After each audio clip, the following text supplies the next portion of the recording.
Rafa, and Donovan. You are now rocking with The Bunt, the #1 podcast in skateboarding. Brought to you by the #1 shoe in skateboarding. Vans!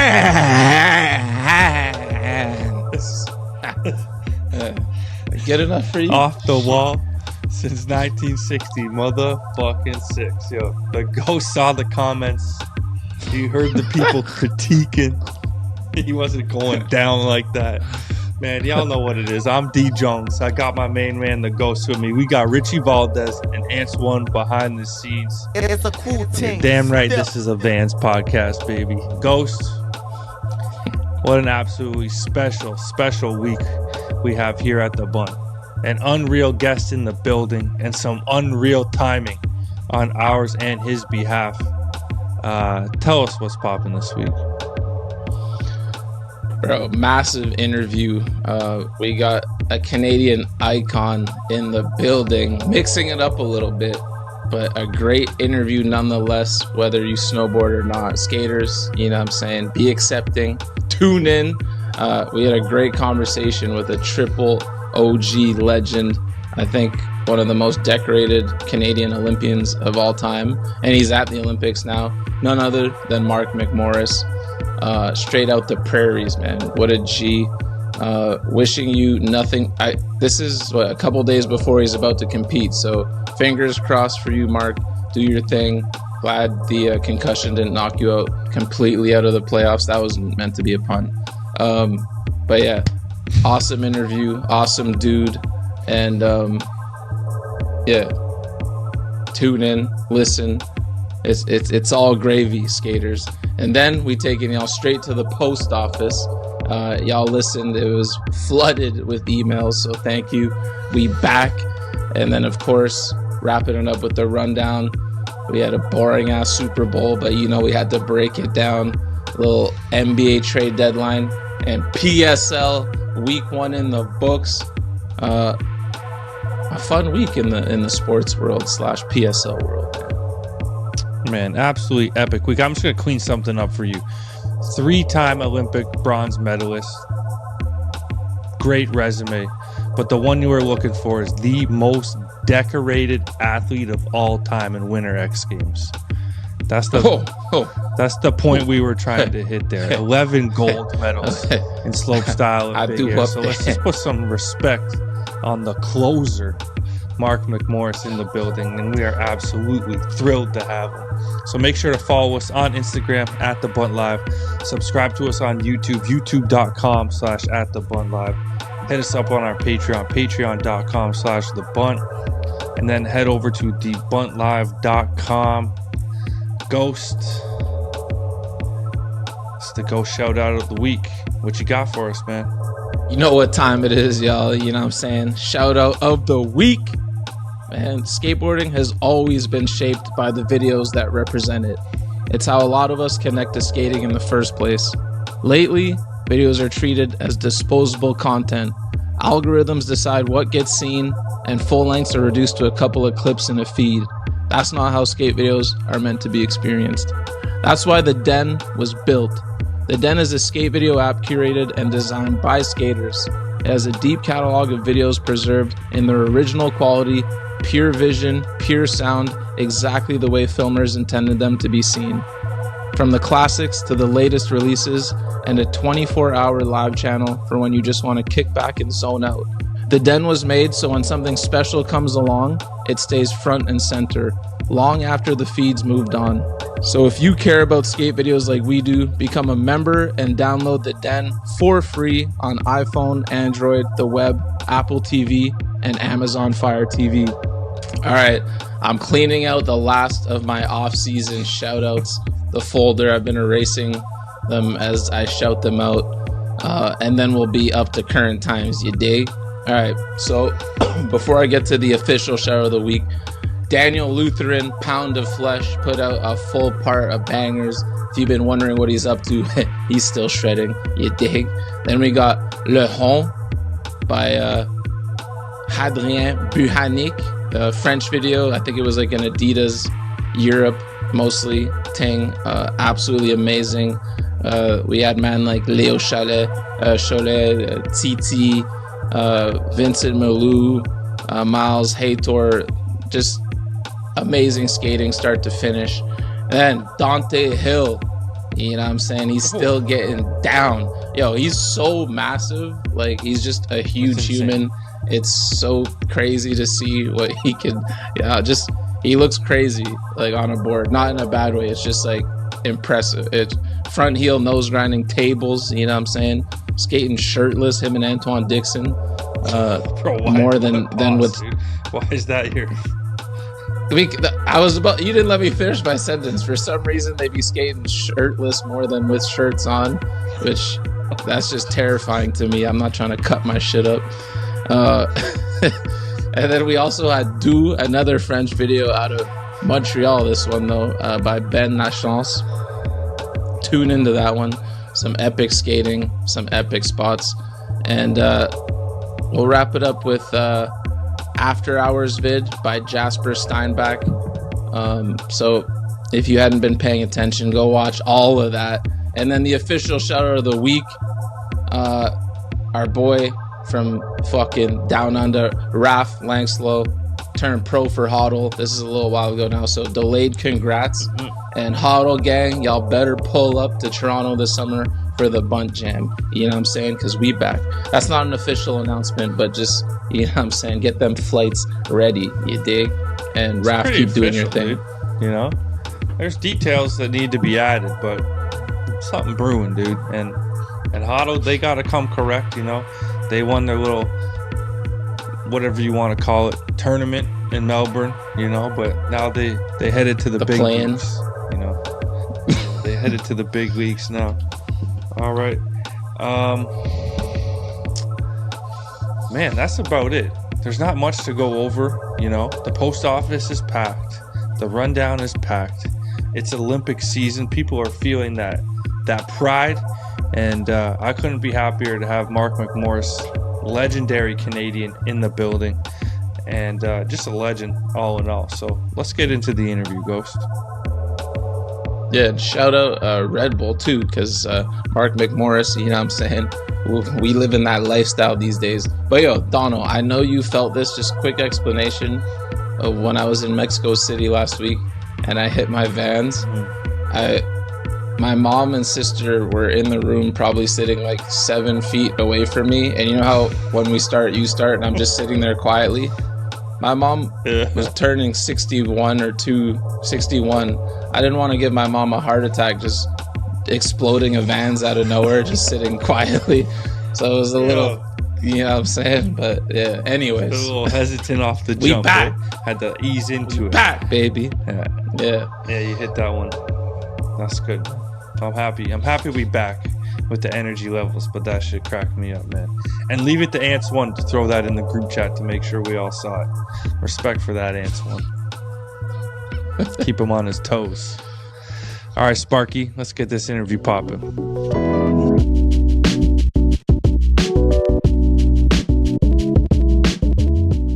All right, man. Super excited today. We have Canadian royalty, Mark McMorris, in the building. Man, what's cracking? Not much. Chilling. Thanks for having me. Hell yeah, dude. Hyped to get you on. We've been friends for a little while now and talked about it, and the day has finally come, man. Big fan of what you guys do and your position as being in Canada and just covering skateboarding on all aspects. So happy to be on. Mark, it don't change for you, man. We start every show off the same. You got to hit us with your favorite skate, and we'll call it snowboard and sports moment. You can choose. I'd prefer a favorite skate moment if you got one, though. Any Rick McCrank Slam City Jam footage. I always love seeing those clips resurface. I think he's somewhat of our GOAT, and especially on the West, we love Crank, and he's just such a nice guy and does it for the right reason. So I love that. Most recently, that Tom Shar footage, TJ switch frontside 180 down that huge set.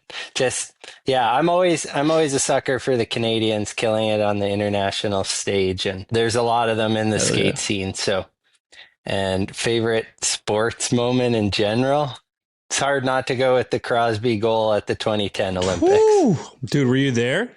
I was not, no, but I was watching it Man. from Saskatchewan, and that was one of the more patriotic moments I've had, I think. Dude, that was incredible. Hopefully we get it again, man. That would be Crosby still there, captain the team. Dude, it's unreal. He's stood the test of time. He's a big inspiration for me. I can't believe he still plays at the level he does. That's huge. So Mark, man, take us back to the beginning. Where'd you grow up and how'd you get into snowboarding? Yeah, I grew up in Regina, Saskatchewan. So prairie kid, a couple older kids that grew up on my cul-de-sac or block had a skate ramp. We're really big into skating. So I got on a board really young, 5 years old. I was lucky enough that winter, my mom took us out to Banff and we were about to go in ski lessons. And I was like, oh shit, you can skateboard on the snow. Can I go in a lesson for that? And then my brother and I, we started snowboarding on the same day and really enjoyed it and kind of did both for many, many moons. And obviously our winters are pretty harsh here. And I think something pivotal that happened as well is our indoor skate park closed. So it was just more time outside snowboarding.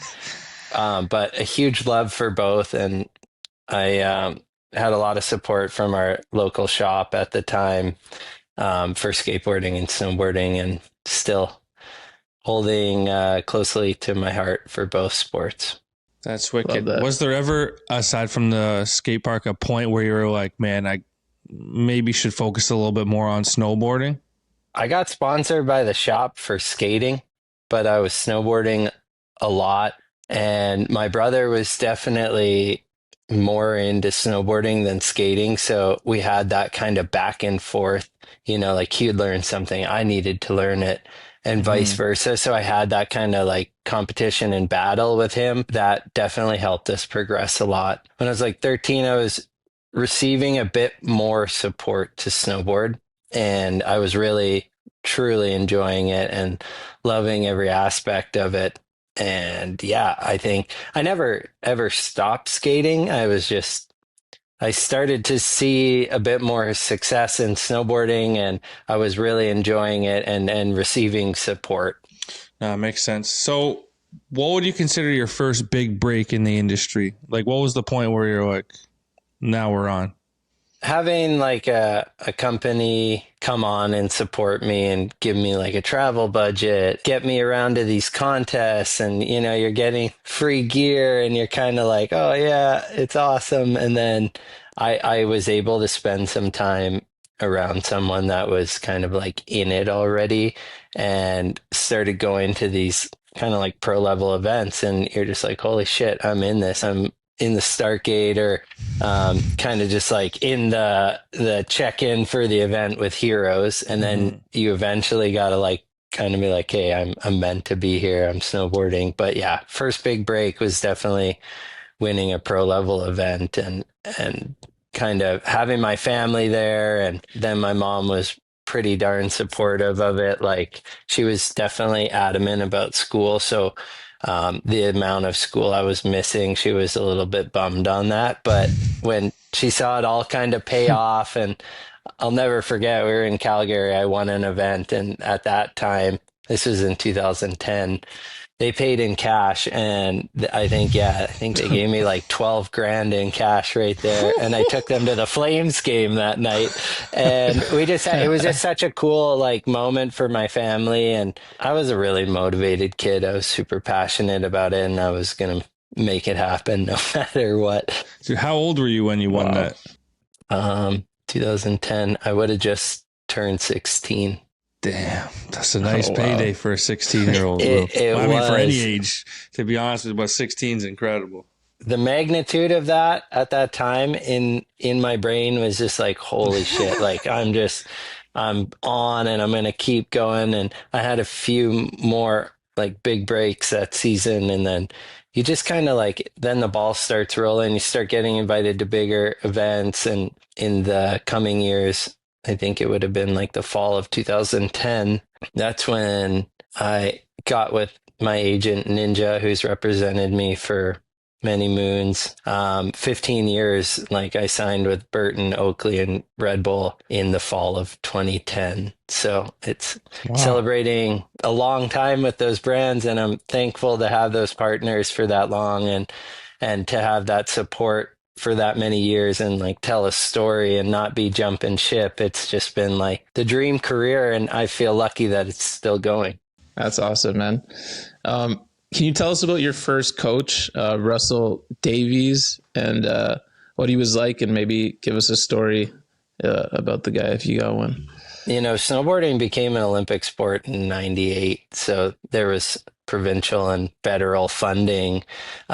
So he was quote unquote coach, but he was chaperone, cool, older friend, homie. Definitely not like, you know, because at the end of the day, it's like, yeah, you're in this like provincial funding, but you're just snowboarding. And he was a snowboarder through and through, not like a coach vibe at all. So Okay. he was so instrumental just on like helping us grow up, and he would drive us out to the mountains pretty much like every second weekend, and he was just like the cool older brother, and we were just like park rats, wanted to be on the jibs, wanted to be in the park, and he would like make us ride the mountain. You know, we're from the prairies, you can ride rails or do whatever in your own time. Let's like learn how to ride our boards and go fast and retrain and be in the mountains and take advantage of that. And yeah, still a good friend to this day, and big shouts Russell Davies. So no whistle and clipboard type of coach, just mostly the homie. No, the farthest thing from that. And I've seen like that side of it, but Yeah. Russ Davies was the complete opposite, and I think he's still helping kids from the prairies snowboard and get into events and creating those opportunities. And I think his program is very similar, still loose and fast. So was it crazy to see snowboard get introduced into the Olympics and now skating? Like, are there similarities or differences? You think it's like more competitive one than the other? What are your thoughts on that?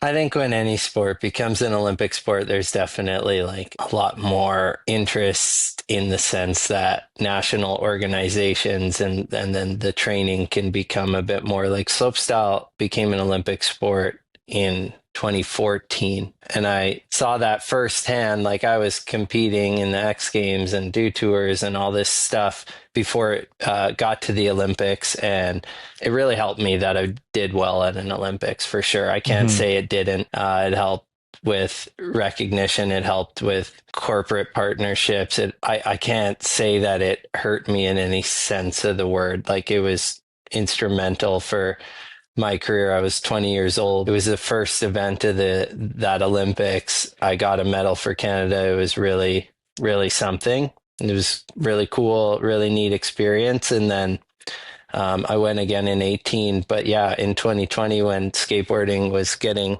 introduced to the Olympics, I was definitely excited. I was excited for my friends that had an opportunity to go. I was really interested to see how it would be accepted. And honestly, I thought it went over pretty well. I remember watching it pretty thoroughly, and the skating was at an all-time high, and I really enjoyed watching the park. I think that event is just insane how hard those guys skate, and I lost some money on Pedro Barros. I was sure he was going to win.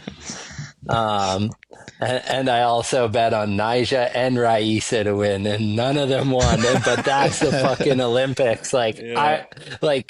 whoever you think's gonna win doesn't win. And no, it's a crazy thing. It comes once every 4 years. There's so much weight put on it, and it's so stressful. And I've been so lucky that I've been able to like ride well when it's that time. But at the end of the day, it's just an event, and it goes by, and it's a part of our sport. But we don't need that to have a sport that you can make a living off of. And I think that's what's really cool about skateboarding and snowboarding. For sure. There's definitely some pushback on the skate side, but that was more recent. But I mean, I was still pretty young when I didn't even remember that it was 98 that snowboarding got introduced. Was there a similar type of pushback at the time? Do you remember? Very much so. Like Terry Hawkinson, who was kind of the GOAT at that point, boycotted the Olympics because it was ran by the IOC, and that can be tough. There's always going to be pushback for sure, and there still is. Like there's lots of snowboarders that think it's whack and whatever, but there's so many different sides to the sport, and I think everyone can have a place in it. And yeah, I mean, it's really to each their own. People are gonna hate on anything and everything, and but yeah, I was definitely, when I heard skateboarding is going to be in, I'm like, oh fuck, it's probably like 50% of the people are so bummed, but at the end of the day, it comes on and everyone's going to watch, and it's going to be incredible skateboarding. And I mean, it was cool to see Yuto go back to back like that. That kind of skateboarding was incredible, and at the end of the day, it is really fun to watch. Yeah, I never understand when people like really use their own time and energy to hate on something like that, because if you're not into it, no one's forcing you, no one's putting a gun to your head to watch it, and you could just go skate or snowboard, like go skate some street, go hit a hill and snowboard, and just totally. Like, I don't know, it just never made sense to me. I enjoy it, but if I didn't, it's so easy to just tune it out and just go skate and forget about it. That's the way to think about it, and that's the way to, if someone's hating on it, to me, that's just like kind of what I tell them, you know. It's just like, dude, there's so many other sides to skateboarding to watch. No one's telling you to tune in. You gotta keep it core and raw, and that's it, man. No Olympics, no X Games, yeah. But that's how people are. You can't convince them, man. You just want people to think with, common sense, and it doesn't happen. You're the most decorated athlete in slopestyle and snowboard big air. Which out of all of the medals you've won do you look back at as your biggest accomplishment or most memorable win? Like, is there one award that you'll look back on and be like, this is the one I'm most proud of? One of those X Games wins, and it's in 2019, definitely like I hold pretty high. I ended up taking out some hardware, 2 screws from the bottom of my femur from an operation I had in 16. I took it out on my birthday, which is December 9th, but of 2018, it was giving me a ton of grief. Took it out, kind of did an intense like month and a half of rehab, snowboarded for like 3 days, went to the X Games, kind of blew it, and then on my very last run, like switched up my whole run and landed and ended up winning the contest. And that was like such a special one to me. As far as like a win goes, that was definitely up there, the 2019 X Games for sure. That sounds epic. Incredible. But I also like got really hurt before the 2018 Olympics, and pretty much spent like 8 months rehabbing, and was able to go, and was pretty much lucky to be alive after the accident that I had, and the fact that I was able to go to the games and land a run. And when you're kind of like so down before, and then something happens like that, like the contrast, the highs and the lows, make things special for sure. That's epic. Congrats on both of those. I wish I was watching live at the time. Yeah, you can tune in this year, buddy. Yeah, you got one more chance, man. No, I will now. Watch party at Donna's. I'm about it, man. I started snowboarding before I started skating, so I got a lot of love for snowboarding, but we did the opposite. Like, I started just getting more and more addicted to the skating, and then it's harder to snowboard here in the winter, and we have shit hills, so but the love has always been there. And I used to watch the Olympics when I was a kid and stuff. How did you get the nickname The Closer? I don't know if that's a nickname. I think my brother and his counterpart on the broadcast, just because, like, I don't know, I feel like a few times I've on the last run like made something happen and won a contest, and then Craig just started calling me that. but I don't know if that's a nickname. It's something silly, that's for sure. I've had it like, hey, this is your last chance, and it did not work out many a times, but it Yeah. has a lot of times worked out, and I think that's why they were like, oh, he's the closer. Is it Um, crazy to have your brother, someone you grew up with snowboarding your whole career, now be announcing like all of these contests? Like he does the X Games and the Olympics, right? yeah, he does the X Games, he does the Olympics. He used to do the US Open when that He's like was, the voice of snowboarding almost now. yeah. So that's why you get the nickname the closer. It's Yeah. fucking epic. It's your brother. He's great at his job and he loves it. He's unreal, man. I think he's really talented at what he does, and it's so fun that we were both able to find a career in snowboarding and go our different directions, but kind of end up there together and get to share some of the same sponsors. Like Craig's on Red Bull and Oakley, so we get to do things together, go on film trips. Yeah, it's dreamy. It's cool that we found our own lanes and have made it work. Safe. It's kind of like Malto taking over Street League. Now he's going to do PSL. Maybe one day he'll do the Olympics. Like it's the perfect guy in the booth to represent the sport. Totally. He's been there. He's had success. He's really well respected. I think it's perfect. Mm-hmm. Did your brother do some of the Canadian skating as well? He did. Yeah, he did. You're right. Okay. In 2000, I remember the name just rang a bell right there. Was it the first one maybe, or did he do both? definitely did Tokyo in 2020. I think he did do Paris too.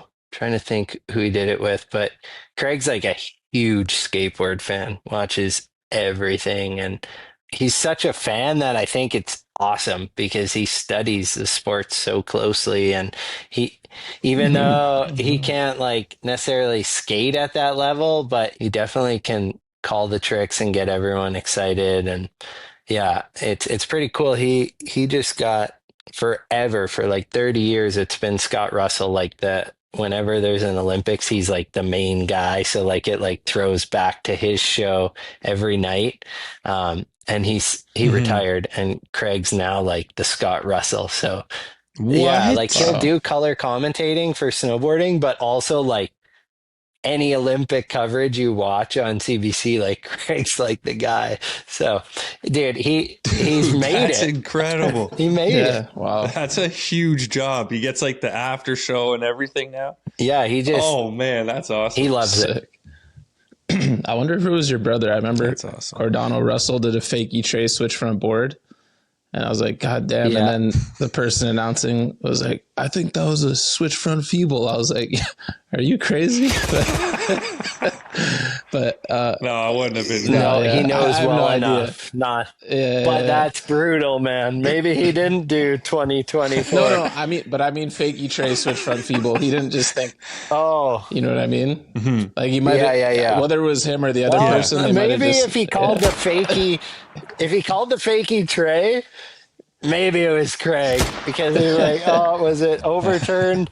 Oh man, that's funny. Back to nicknames for a sec. How'd you get the nickname Sparky?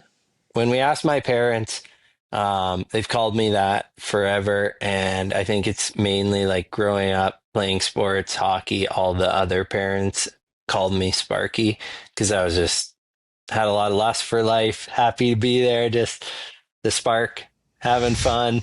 Yeah, so it comes from sports and other parents and then my parents. And I think when my parents started like coming to events to watch us and my peers heard them always calling me Sparky, they're just like, what? And then, yeah, then obviously they would start calling me that. And yeah, I'd say that's like my nickname. Okay. Definitely the closer, whatever. No, I'm moving with the closer from now on. yeah, dude. yeah. That's way sicker. The closer, what up? No, but Sparky, That's so much pressure. Sparky's like OG nickname.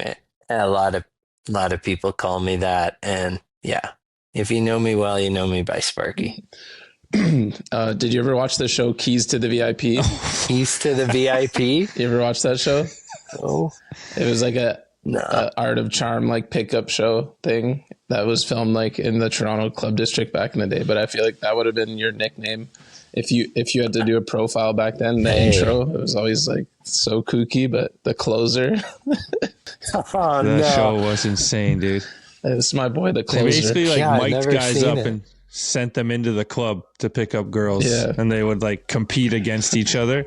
It's insane that was on TV back Yeah. in the day. I would never fly. It's all now. on YouTube, man. Yeah, It's so funny. I'll have to toss that on. No one wanted to touch it.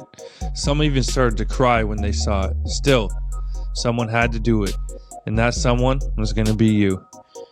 It had turned up a few days earlier and had just been lying there, with people passing by without a word, apart from an "oh God," right before they covered both their eyes and mouth. The rumor had it that the receptionist had been so disgusted and shocked when it appeared that she broke down, soiled herself, and ran out, never to return. You assumed it was true because you hadn't seen her since.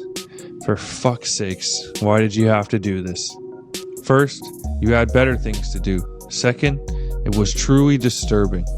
You postponed it for as long as you could, but it was inevitable that you now had to deal with it.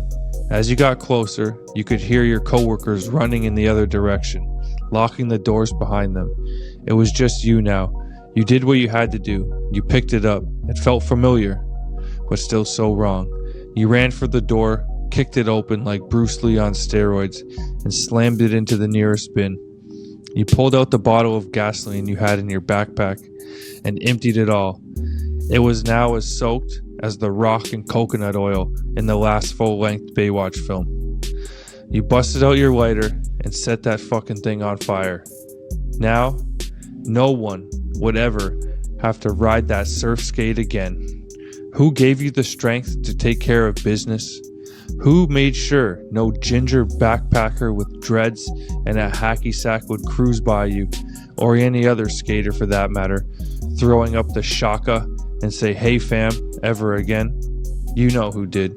CHPO brand, the worldwide leader in sunglasses and watches, and always doing it for the people. So you talked about it a little bit before, the injury leading up to the 2018 Olympics, but this is a skate podcast, so not many people might know the history. Yeah. You got to take us behind the scenes a little bit on that, insane situation that took place in the backcountry of Whistler, that horrific crash that nearly ended your life, potentially. Just kind of lay it out there for the people. March of 2017, kind of the first day filming in the backcountry. I was out with my brother and a couple filmers, and it was just like a pretty simple little step down through these field goal trees. The takeoff was soft, and I was just going to do like a front three. As soon as I like put my heel edge in, it really sunk and then threw me off, so I was not making the field goal. And I kind of just did a front three and just bam, like came around, finished the 360, and then just boom, like tree into my body, all my left side. Really, really bad. Broke my jaw, broke my humerus, all the ribs on my left side, bunch of vertebrae in my back, my pelvis, like ruptured spleen, collapsed lung, like really touch and go. Luckily my brother is a warrior, had his sat phone, like got the heli on route, stabilized me, did everything they could. But like when you have a ruptured spleen, you really only have like 90 minutes. So it was really sketchy. I just remember like battling, really trying hard to stay awake and conscious, and them talking to me, and then I'll just never forget, like I heard the blades, like I could hear the heli, and then I was just like, it all just, I think I just passed out or went to sleep. And then yeah, I was in an induced coma for a while, and it was a construction project to put me back together, and it's just like the biggest blessing to have the crew I did that day, and they handled it like true pros. And the fact that I was able to have those injuries I had to be able to recover to a point where I could perform as a high level athlete again is just insane. I feel extremely grateful for that because, one wrong thing, it could have just like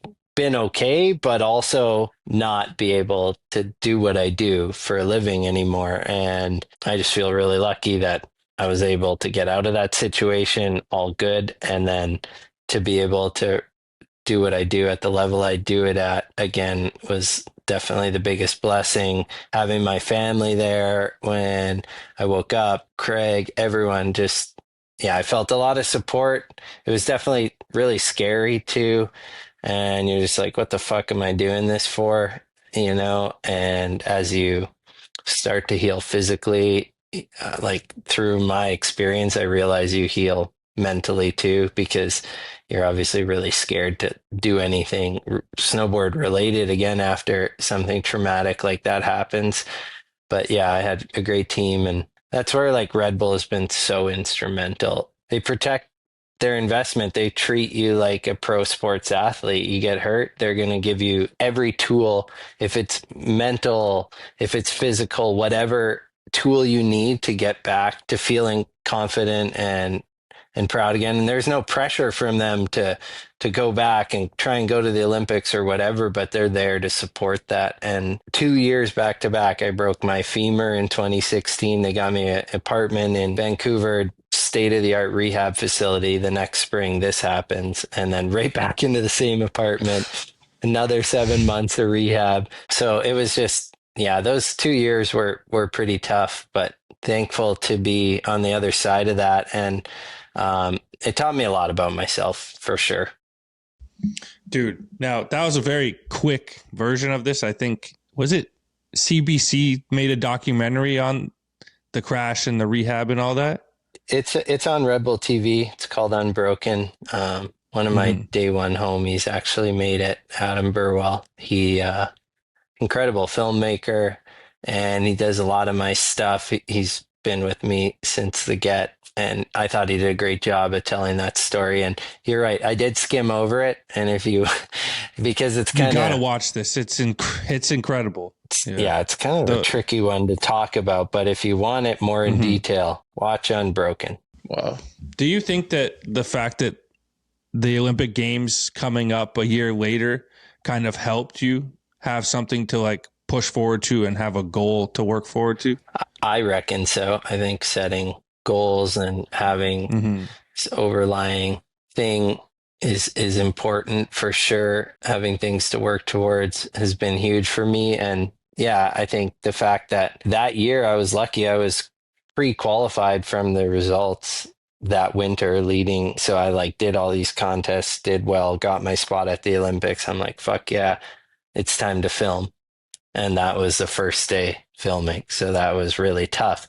But I was lucky that I could focus on my rehab and get back to shredding a bit before the Olympics, because if I had to do all those contests leading into the Olympics, I probably wouldn't have been able to go. So I was told like, hey, you can make a full recovery from these, because dude, I was like fucking dead, dude. It was bad. It ended up as good as it could have, but I feel bad for my parents that I scared them that much, and for my brother to be like on site for that was brutal.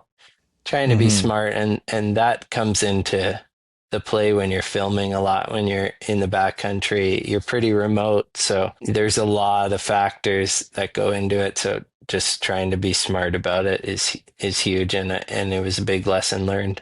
Dude, that's crazy. I feel like I've gone through a similar thing with trying to assess whether it's worth it. The more PTSD and like mental shit builds up over the years, the more you want to protect yourself. Like I actually stopped snowboarding because I don't want to get concussions unless I'm skateboarding. Like it just doesn't feel worth it anymore to like do certain other things. But totally. I have a question, because the one thing that still burns me regularly is I still want to like, I'll get a clip and then I'll try and redo it because I want it a little bit cleaner. And then I've gotten hurt doing that so many times where it's like, I should just stop or come back another day and do it again. But Like the amount of times I've done that, and then the regret is through the roof. But it's the one thing I can't get my brain to like just chill on. Yeah, and I think that's a skater's or snowboarder's mentality is like once you get into like a my war situation, you just will not stop until you're like physically forced to stop. It's Yeah. hard even as you grow older and grow smarter and grow wiser to learn that lesson because that's just like ingrained in our sports and how we think, and we just want that clip exactly how we see it. But yeah, learning to walk away is tough, and I feel like that's a forever battle. Yeah. Okay. I'm glad I'm not alone. You're not alone. We've both gotten smarter in some ways, but You're never gonna stop one's doing that, tough. anyways. Yeah. Yeah. That one's impossible. Yeah.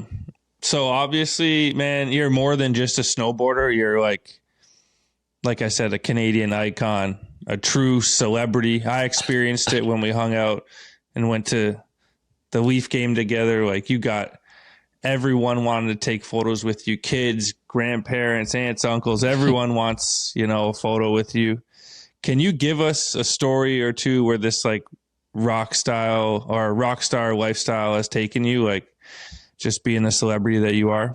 Like in certain places, you can kind of expect it, but like sometimes when it happens like super far away or in a random place that you would never expect like someone to know what's up and that happens, that can be like, holy shit, that's cool. Or like when people let you know like, hey, that doc helped me through this injury, find that really fulfilling. And honestly, like a lot of people are like, oh, do you hate it? But so much of the time people have something positive to say. I started snowboarding because of you. Like I'll hear that a lot, and that's pretty cool. That's at the end of the day, I'm just trying to get kids moving and off the phone and hanging outside with their friends. That's how we all fell in love with the sports we like, and that's what I'm trying to do, and trying to just be like a positive role model. I haven't been on the hills in forever. Are kids just on their phones on like the chairlifts and shit these days? Has it infiltrated the hills? Because I guess you got to film each other, right? I think this is kind of funny, and the level it's gotten to, just like with coaches and iPads and all this shit, like up at the hill, like you'll like ride a chairlift with another country's athlete, and like he's like looking at his run, like he already has it from the coach. Wow. From like it's next level. But I think the phones are sick too, because like I don't mind the phone if you're like clipping your friends and doing that, because we're not on TV every night, so I think it's a great way for skaters to get noticed and snowboarders to get noticed, and these brands are spending money on people like that. That's cool. I think that is great. If you're not getting outside and you're just chilling on your phone and that's what you're doing, and I think that's a problem with the youth right now. So yeah, like get outside, bring your phone, film your homie, make a sick edit. I'm here for that. Death scrolling TikTok, not here for that. Yeah, like that on the chairlift. I just remember chairlifts was always just a great conversation with your buddy. But I bet you nowadays there's probably so many quiet chairlifts, just doom scrolling. But also, like a lot of times you're cold, so you're not like necessarily got the phone out like scrolling around. True. So it does promote good conversation, and you're right. It is a good place to chop it up with friends for days. Can you tell us about the reality show you and your brother had that was short-lived? What happened there, man? Like the media house guy in Toronto for Red Bull Canada, because that's where Red Bull Canada is based out of. He came from Much Music or MTV.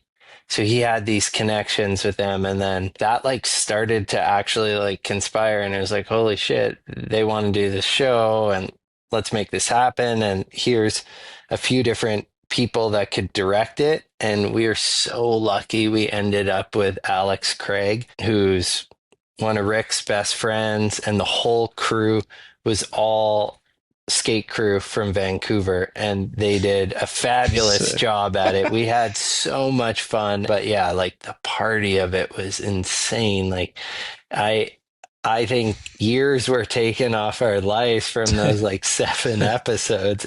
But it was so fun, Damn. you know. This was like 2013. I was 19 years old and Craig was Holy 21, and shit. we, That's yeah, incredible. and like the crew, those guys are friends for life. I see them all the time. We've got to work on different things. Like that crew shot a 5 gum commercial for us. We've done like so many different random things with those guys. So it's been a real give and take, cool relationship, and we had a ton of fun filming it. But yeah, it was a 1 season and done. Why was that? The money for the crew, the money for us, the amount of effort, it just wasn't necessarily Mm-hmm. worth it. But I think it was a great way to get into like Canadian homes, and maybe people that wouldn't watch snowboarding got to know us. And it was kind of 2013, and then boom, 2014, it really helped like introduce me to Canadians, and then it ended up going to a channel in Australia and even in the US, and people still reference that show, loved it. And there's a few like cringe things from it, but I'm not like, it's not like you look back and you're like hella Yeah, there has to embarrassed, you be. know, like it was kind of silly and fun for 19 and 20-year-olds at that time. Can you tell us about filming for the video Paved, collab between Burt and Red Bull? Every bit of the Alaskan sections looked terrifying, but what was the scariest part for you? Yeah, that was really, really nice to have my two like big partners collaborate on a movie. It was a 2-year film. Got to go on a lot of fun trips. We did Japan and Alaska and a lot of time in BC, a little bit in Tahoe. But yeah, Alaska always stands out. It's hard to explain. The mountains are just really big there, really steep, really scary. Dude, it Yeah, looks insane. it's really steep, and but it's kind of like the holy grail of our sport for backcountry snowboarding. The snow forms really well there. It like naturally flushes itself out because the mountains are really steep. You can put lot of confidence in the slope, and I mean it's just different to what I'd normally do. You know, like when you do a line and like a 360 in the line is like holy fuck. You know, that's kind of cool. It like dumbs it down. Seeing a mountain, studying it, and then like trying to get a clip on it and trying to ride it as best you can and create art. I really enjoy that side. It's like not that like instant gratification that you'd maybe get if you won a contest, but to like be out in the remote mountains filming with your friends and you get a clip. You guys know Clip High. It's awesome. It's super fun, and you're building this project together with your closest homies, and your biggest supporters are behind it. So it's really fun. And I think anytime you can heliboard, it's just like the ultimate, it's the highest of highs. Sick. That's insane. So, when you're using the helicopter, they just take you to the top. You meet them at the bottom. They take you back up. Yeah. Just goes back and forth all day. It's like basically instead of a chairlift, you have a helicopter. Yeah, and you're not like riding a resort. You're just like in these huge mountains, and you have a guide, and they have their finger on the pulse on snow conditions and like if it's moving and where it's safe. And you put a lot of faith in the guide, and studying terrain out of a helicopter window is crazy. You're like, oh yeah, I can maybe pop off that. And then you get on the ground and it's like so fucking huge, and you're like, I cannot pop off that. But it's really like an art, and learning how to read terrain and visually like scoping lines from a helicopter is something that is always going to be like a little frightening, but I think the more you do it, the more you get used to it. It must be surreal. That video was insane, man. Yeah, and sometimes like when it's like so death defying, I'm not really loving it. So like I really like the freestyle aspect, like, oh sick, there's like a wind lip there, but like when you're like riding a line and there's a death on that side and death on that side and there's slough moving, I'm just like, I don't know if I need this to It's tickle my scary, man. fancy, but um, Well, I think they got drones. It's filmed with drones, right? a lot of drone, a Yeah. lot of big cine lens, like sniping from another mountain across the way. The Hmm. cinematographers are so incredible, and they need their shouts out too because they're out there in crazy conditions and truly like mountain men, and to be able to move around in those situations and get the clips, and it's a lot of like radio chatter, and those guys deserve a lot of praise. And yeah, like it's super cinematic. They did an amazing job. Dude, I feel bad, but I forget the guy's name, the homie with the dreads who rides the long ass board. Oh, Zeb Powell? Yeah, he's Whew. amazing. It's one of the coolest styles, Yeah, man. His shit in Japan was crazy. I'm too locked into the snowboard videos right now. Yeah. he's always been talented, but like Hmm. his voice is like, I mean, he took Marshawn Lynch snowboarding the other day, and like What? he's like he's Sick. really like getting into some impressive That's areas, and crazy. yeah, it's really Is there great. a clip of that somewhere? Oh Marshawn yeah, Lynch Zeb snowboarding? Powell, it's all over his Instagram. It's amazing. I gotta Yeah. check that, man. Last summer, you brought a bunch of skaters out to BC to open a new park with your foundation. One of them being the GOAT, the Birdman, Tony Hawk. I think it was in Smithers, BC. Just talk a little bit about that and your foundation and how it got started and what the plan is for it moving forward. Also circling back to like the rooms I've been able to get in, luckily through riding a snowboard, like crazy like moments that have happened. Like one time, yeah, like Trudeau and his family were in Whistler, and they just like got a hold of me, and I just went boarding with him for the afternoon, and we had like stopped, That's got insane, dude. bourbon Caesars, did a couple more runs. Like it was just so random. And then I remember people were just tearing me apart for going. I'm just like, bro, if the fucking prime minister of your country asks you to go boarding, you just go. Yeah, Yeah. what are you Like gonna say? we didn't even talk about anything like that. We just shredded and just chopped it up Dude. about the most random things. But it's so funny how people got so worked up, and I'm like, Yeah. man, We it's know like, you were talking foreign policy on the ski lift with yeah, Trudeau, like man. We know what you were up to out there, dude. kid from the island introduced me to Tim Comrade, who runs a big foundation, Power to Give. They love to do awesome stuff and open. They've put hockey rinks in remote areas, and we became friends. And he knows I love snowboarding and skateboarding, and knows I have connections in those industries, and he knows that we do a lot of foundation work. And like the McMorris Foundation is just basically like helping underprivileged youth find their passion through sport. Craig and I were super lucky to play every sport growing up, and we think it's taught us a lot and a lot of valuable life lessons.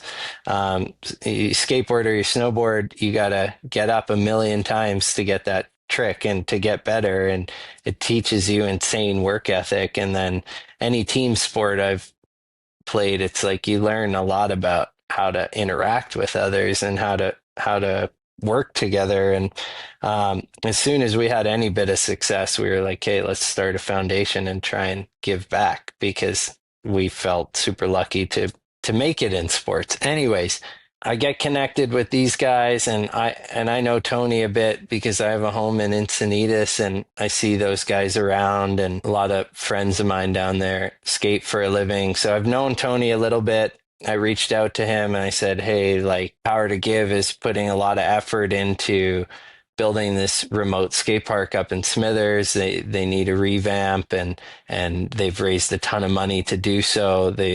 It's almost done. Would you be willing to come up on behalf of Power to Give, McMorris Foundation, and open this skate park? And he was pretty receptive to it because it was in Canada, because the Tony Hawk Foundation opens skate parks in America. That's their thing. So it was like, Mhm. oh shit, we found the gray area. He's down. And it was kind of surreal. We put it all together. He was like, can I bring these people? And I was like, fuck yeah, let's do it. And we went up there, and with almost like no promotion. It was just like an incredible day for the community. Like, when did those kids or even adults in Smithers think the Birdman's gonna come? Like, it was just so special. That's crazy. And I think they had just a fabulous time. People from like far away were there too. Like, all of Smithers was there, but like people from Terrace and Prince George, and it was amazing, man. And he's just such a pro. He interacted with everyone, gave everyone the time of day, brought Grayson up, who was just incredibly entertaining for the kids, and they skated super hard and for a long time, and everyone seemed to really enjoy it. And yeah, just trying to like target the things we love to do, which are snowboard and skateboard and play sports in general, and just try and give back there. So I don't think the McMorris Foundation is going to slow down anytime soon. We're just full force on that. So you're heading to your fourth Olympics coming up soon here, which is an accomplishment in itself. Some Carmelo Anthony shit right there. Can you give us some of your highlights over the first three, man? I know you mentioned the one earlier, but any special Olympic moments? And special bonus question for me, does the Olympic Village pop off as hard as they say? I think probably at the Summer Games it pops a bit more, but dude, people are so laser focused, like including myself a bit. You know, you kind of have your horse blinders on, trying not to like lose sight of what you're trying to do there. But also, like, once it's kind of like wrapped up, people definitely like have fun. And I stayed in the Olympic Village my first and second Olympics, and then in 2022 we stayed at a hotel, which was much better. Like, it's so funny, it's like the pinnacle of sport, if you will, but like in the Olympic Village the beds are trash and like the food ain't that good, and it's just kind of bizarre. So like everyone's been different in a sense, but always good time, always a lot of inspiring people around. This time around, it's pretty split up. Like, I think a lot of the freestyle events, half pipe and snowboarding and all that, is up in Lavigno, which is a place I had been many years ago. Yeah, I look forward to it. It's an Olympics that like a ton of friends and family will be able to come to. Obviously, the last one was super COVIDed out. So being in Italy, it's one that people want to come to. I think it'll be really enjoyable. I'm just incredibly honored to still be at it and still be able to go to an Olympics. Like, to have four is pretty insane. Like, when I think back, there's not a guy that was in slopestyle in 2014 that will be in 2026. So I'm thankful for the longevity. I'm thankful for the fun I've been having, that I still want to be doing it. That's really special. Happy to still even be in the conversation and riding at this level. I think if I ride to the best of my ability, I can do well. So that's the goal. Yes. Good luck, man. Thanks. Hype to watch. Thank you. What's next for Mark McMorris after the Olympics, after the Grand Prix, after the X Games, when everything settles down? What's the plan?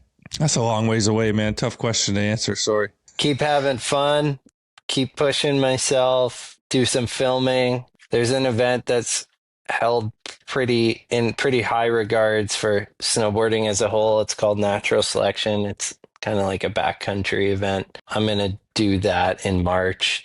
But yeah, just a slow, smooth transition into the spring, summer, and kind of like gear up for some foundation stuff. Kind of just circle back with the homies. I've been pretty locked in, you know, like taking care of myself like crazy. Haven't been out much or socializing a ton. Just really like trying to make sure my body's working good and my mind's all good. And I feel like it might be one of my last Olympics, so it's like, okay, let's try my hardest and like do the best I can in my preparation and feel as good as I can. So yeah, I look forward to spring, summer, to say the least. Feel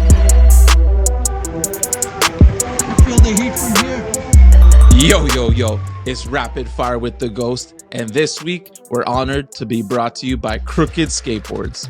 Crooked Spring Drop 1 is in shops now, featuring a banger lineup, a new guest pro board from Spanky, a glittery ruby red Manderson DBX, a twin tail slick Bobby Wars pro model, plus heaters from the rest of the squad.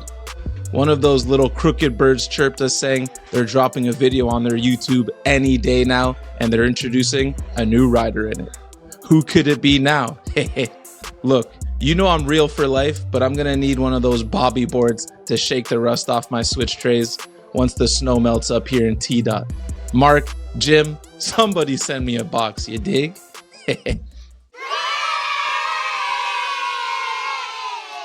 All right, Mark, rapid fire. Let's get it, brother. Favorite skater or snowboarder? Devin Walsh, Canadian snowboarder, JP Walker, and then favorite skater. It's hard. Like I grew up in that time. Like I have to say McCrank. It's a great answer. Sure. Favorite video? For snowboarding, it's called "Follow Me Around." Favorite skate video? Hockey 4. Sick. Favorite video part? Jake Anderson's like most recent part. Quick strike. His part in there is amazing. And favorite snowboard part is JP Walker, Technical Difficulties. Favorite style? JA across the board, Jed Anderson, skater and snowboarder. I think he's got one of the best styles.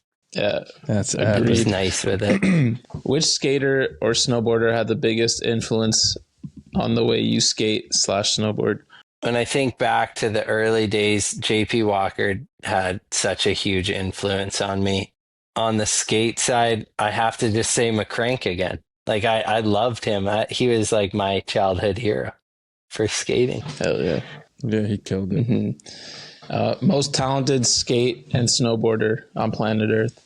It's pretty hard not to say Yuto Hirogomi. I mean, he can skate tranny amazingly, and he can do any trick in the street. And then the most talented snowboarder, Travis Rice. Favorite trick? Favorite trick, method, skateboard, kickflip. Dude, I thought it was going to be front big, man. You got a mean front big spin. Thank you. Hardest trick for you? Switch, backside rodeo, hardest trick on a skateboard. I struggle with a backside big spin, but I do love it. Sick.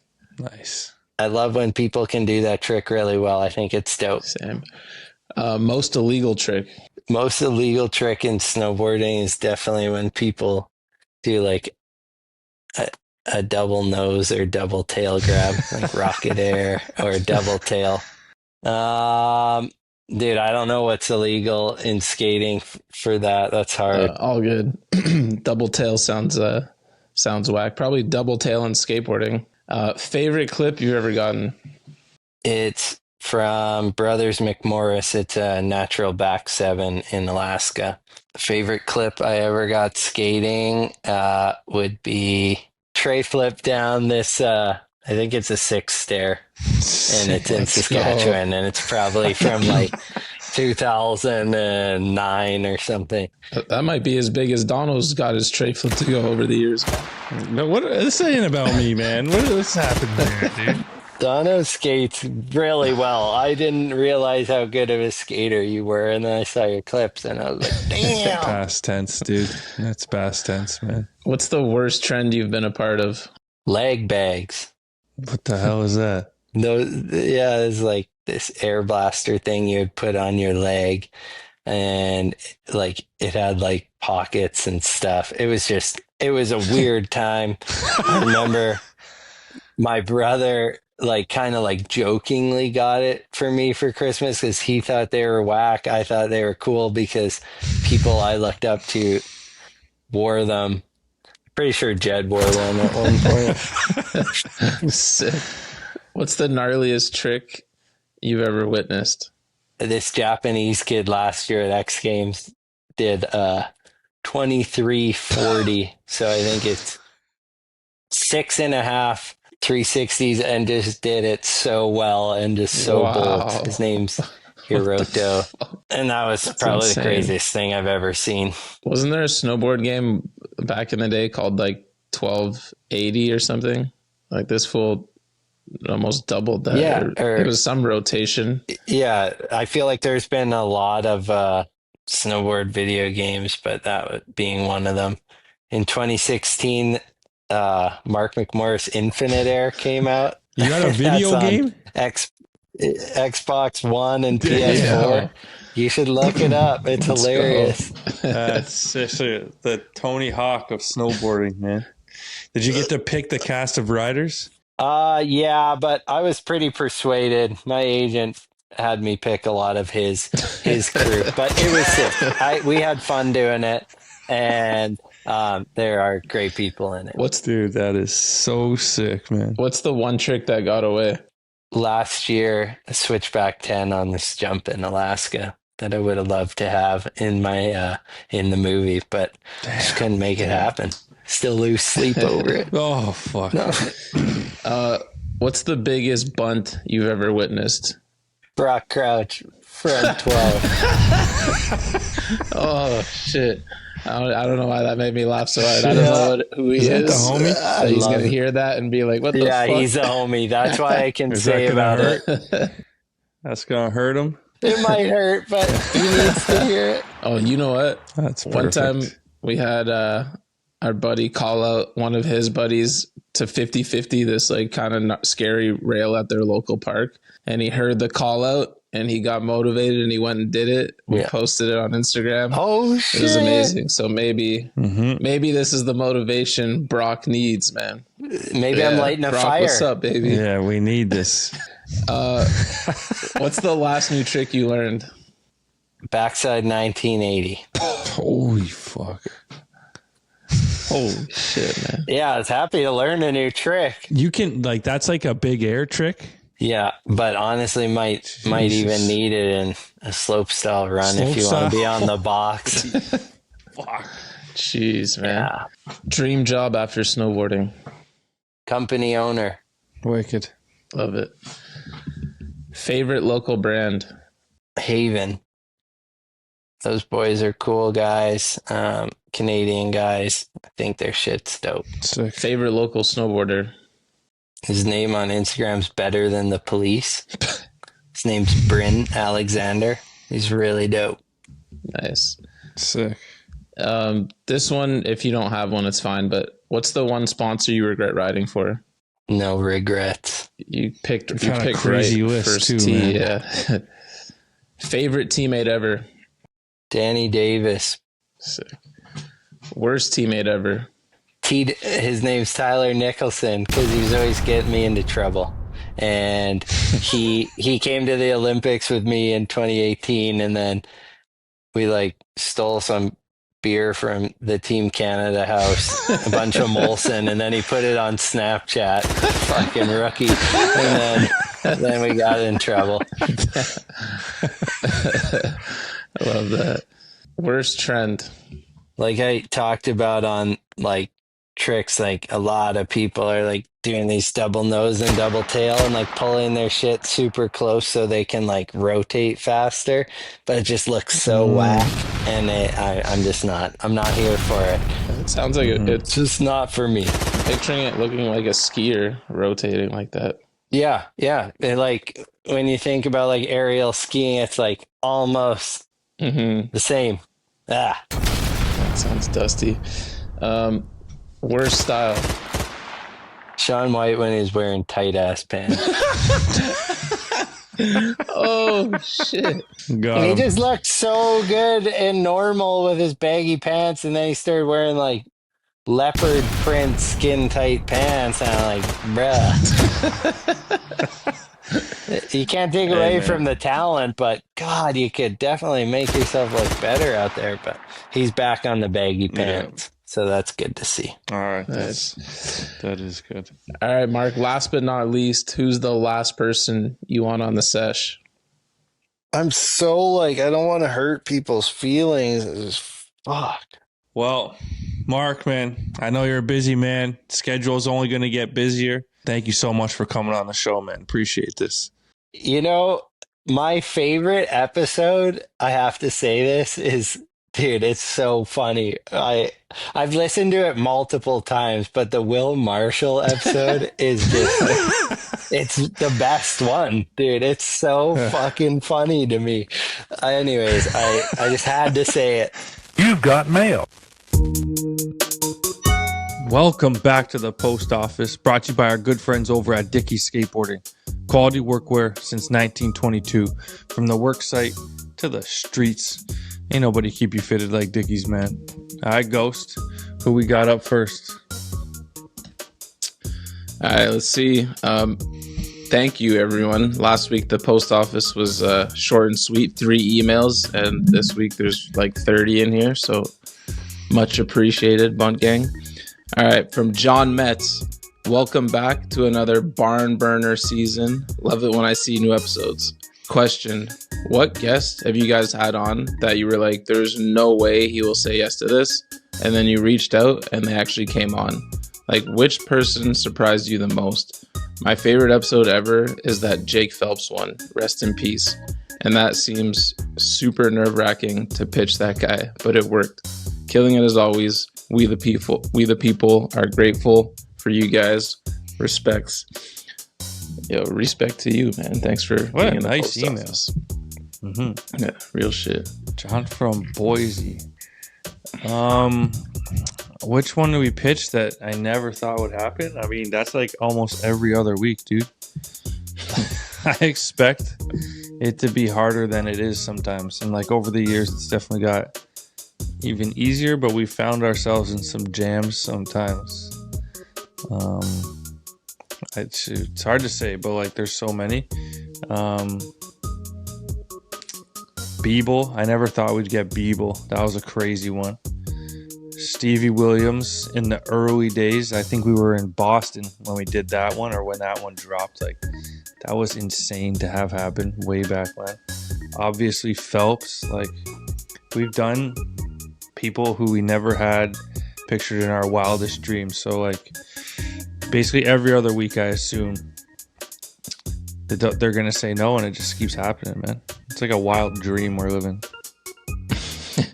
Yeah, nowadays I feel like we're approaching the 10-year mark. I'm really excited for that day. We should probably look up the exact date and we'll have a party or something, but it's in May at some point. But yeah, I feel like it's got to be someone from the first 2-3 years when we weren't as, known or established or whatever you want to call it.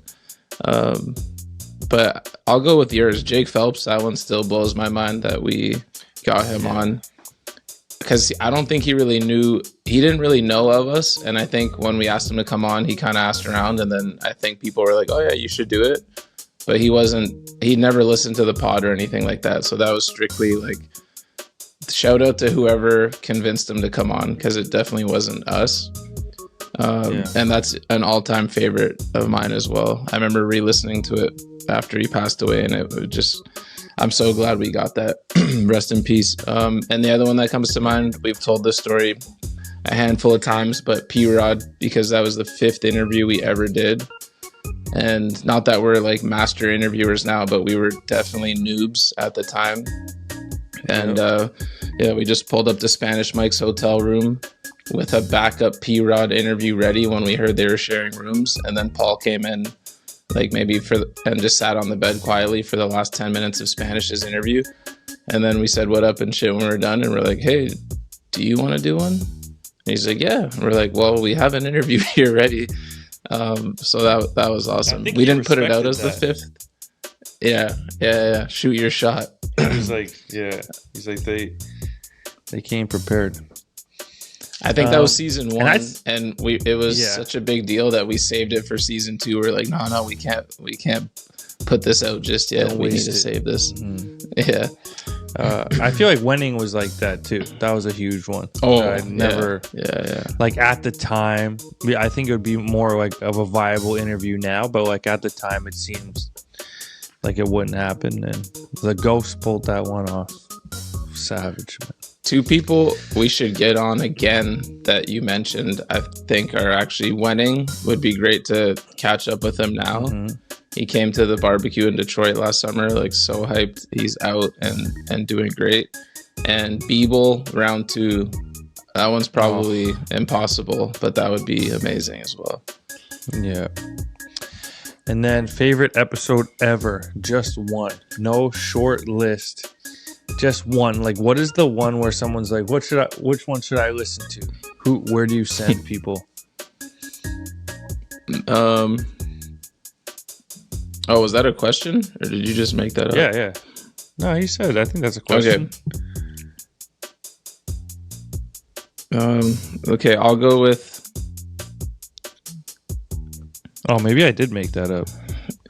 You did make it up, but whatever. Can't pick favorite. Okay, no. I'll just say the one that I tell people to listen to if they've never heard of the show and they're curious. I usually say Fred Gall, and I urge them to listen to the monk story if they want to go straight for a laugh. Yeah, extremely impressive story. I say Current Cables, man, because I would never be more shocked than all of the Current Cables stuff that came up in that interview. Wicked email. Shit. Thank you, John. All right, next up, we've got an email from Adrian Nowhere. Let's take a listen. It's actually a voice note. What's up, Puncherinos? Noe here, coming at you from North Carolina. Wanted to ask you what you guys' opinion is on educating the youth on the history of skateboarding of all generations. I find that a lot of times when I try to share video parts, videos, so on and so forth with the younger generations, not all of them are so receptive or interested in checking it out. They're more interested in what's going on currently. With the upcoming release of The Legend of Phil Shoutout, the GOATed ATV, the best of all time in skating everything, I think it's important that we share this information with the youth and try to educate them as to where styles of skateboarding have come from, and really just to highlight some legends that maybe they've never heard of. Thanks, y'all. Let me know what you think. Peace. Do you watch any of that Phil Chow documentary? No, but it is 100% on my list of things to watch. And I remember specifically Colt Cannon in his rapid fire, like every answer was Phil Shao. It was like favorite skater, favorite style, who, you know, influenced your skating. I just remember he said Phil Shao like so many times. And so it locked in my brain because I wasn't too familiar with him growing up. But yeah, I will watch that before next week's episode. I'm about halfway through.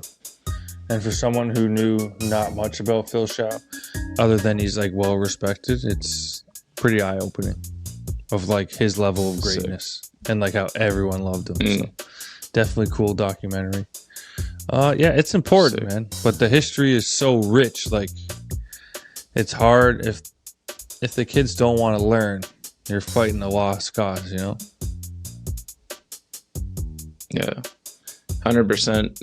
I mean, there's kids in Toronto. I can be annoying probably. I mean, they're not kids now, but I remember some of the younger skaters. Like I always used to be like quizzing them at Ashbridges. Like if I go by myself and I'm just skating with random, like, well, at the time, like let's say like Chris Shannon and stuff like that. I'd always be like, all right, like tonight, go home and watch all the Wade Fife footage you can find on YouTube, or watch all the Russ Milligan. Like I'd always hit them with the Canadian stuff, S.H. Armstrong and stuff like that. But yeah, it's more and more overwhelming. Every time, whenever we do random skater now, like it's always the same answer. It's like, I used to be like a skate nerd and I've lost track. So it is tough for kids. And you know how it's not like when we started skating, we watched every video from like 2 generations before us. So it's probably even more overwhelming now. But it is important, and that's why I love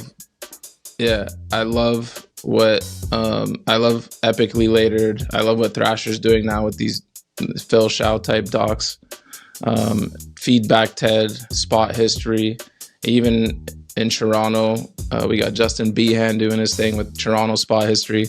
So all that stuff's important. I mean, everyone who has a pod and interviews people, it's all part of it. And it ain't going away. So it's up to the kids to want to absorb it. That was Legends Never Die. Thanks for the voice note. All right, next up, we got an email from Nicholas Septien. Hype for the new season. Thought we'd have to wait a few more months for a new one. So Xander Mitchell turned pro for studio like 8 years ago and had a board with them for a long time. On the podcast, you guys and Xander kind of skipped over that in his episode and referred to the jacuzzi board as him turning pro. While Studio is a small company, I always thought of Xander's board with them as legit. I do remember seeing a couple Canadians on Slap saying turning pro for a Canadian company doesn't count while they were celebrating Xander's board on jacuzzi. What's your guys' take on whether the Studio board counted as turning pro or not? Is it more so a Canadian thing that local brands turning people pro isn't viewed as legit, or is it more so about smaller companies turning people pro in general?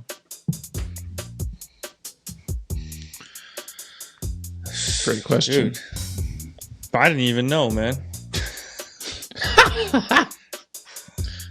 That's my bad.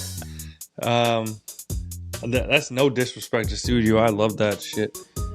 Wicked team, always. But I guess it just meant a little something different to Xander to, have the pro board on jacuzzi for whatever reason. I don't think it's not legit to go pro for a Canadian company. I just plead ignorance, man. I had no idea. I knew and completely forgot. So also no disrespect. I completely forgot that he had that board on Studio all those years ago.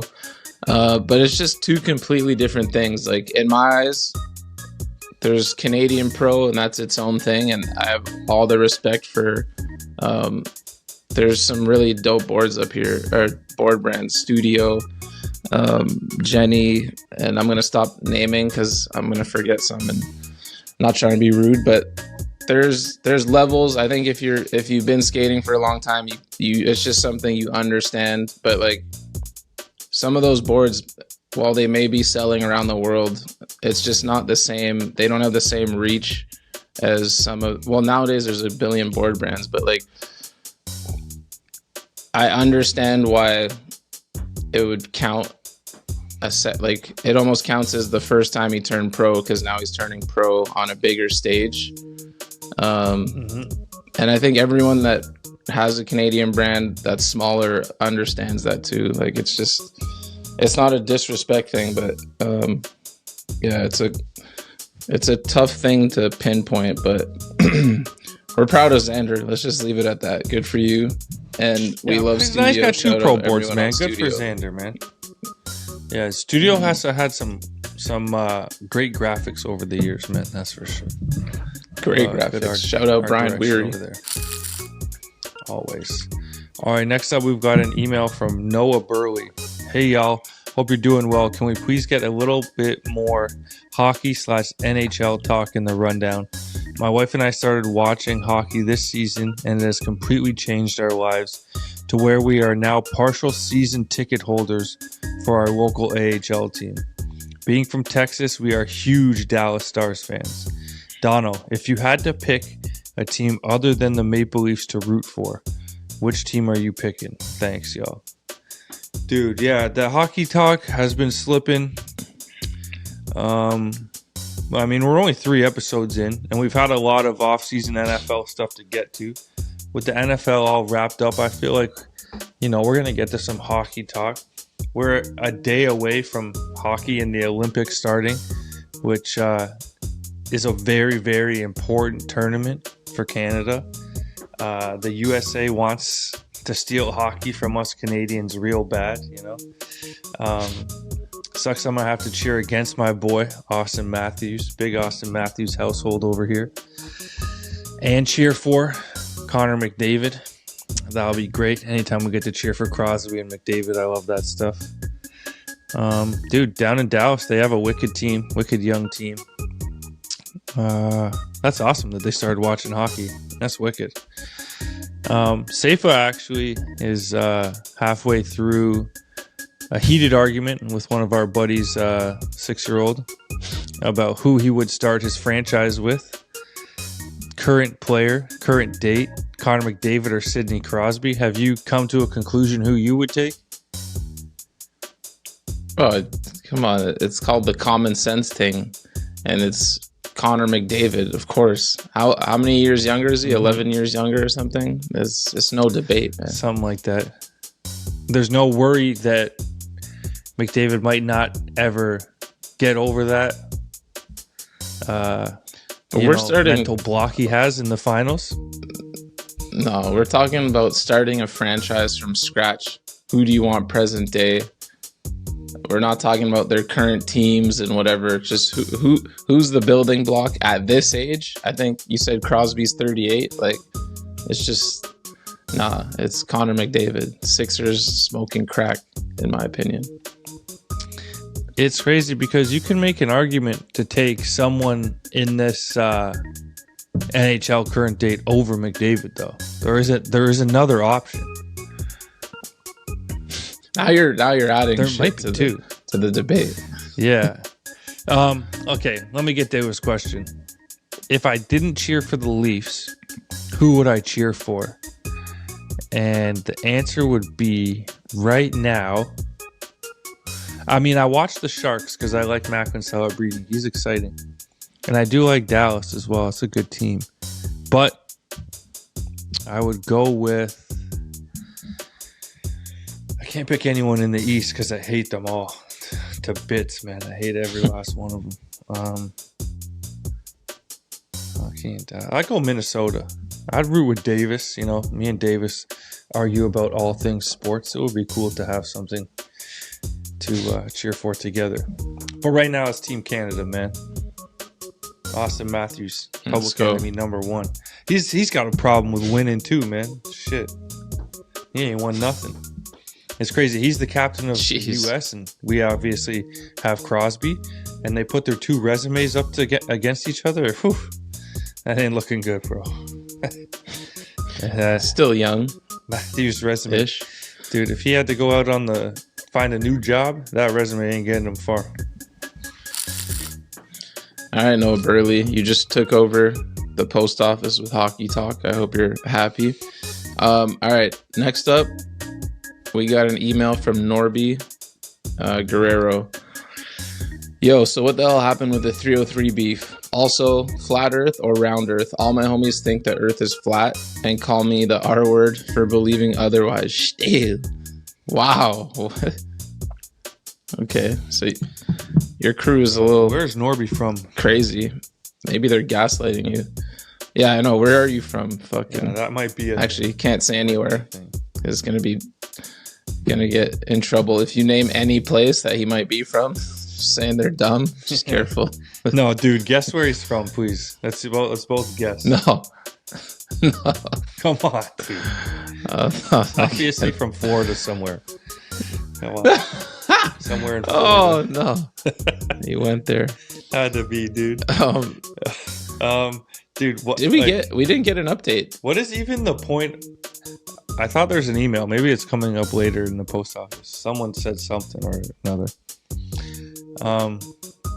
Dude, it's obviously round. Like, what is this? What is this, dude? Yeah. Yeah, we can move on keep from it that. Moving, dude. Round, you're all not right. crazy. Next. And there was an update though. Someone just said this day and age, it wasn't malicious. This day and age, there's so much stuff coming out that there's going to be ABDs. That's kind of what we went with. If it's not malicious, it's all good. It's impossible to keep track. But then it was explained to us that, you know, some of the animosity was created out of the fact that this, I forget who's who, but maybe it's the guys who filmed the original video, you know, put their heart and soul into this shop video, drop some bangers, you know, kind of goes a little bit under the radar and unnoticed. And then homies come to town. Obviously, they want to skate the spots that they just saw in the newest video. Makes sense. Everyone does that. they end up doing some of the same tricks, and they get the tricks on Thrasher.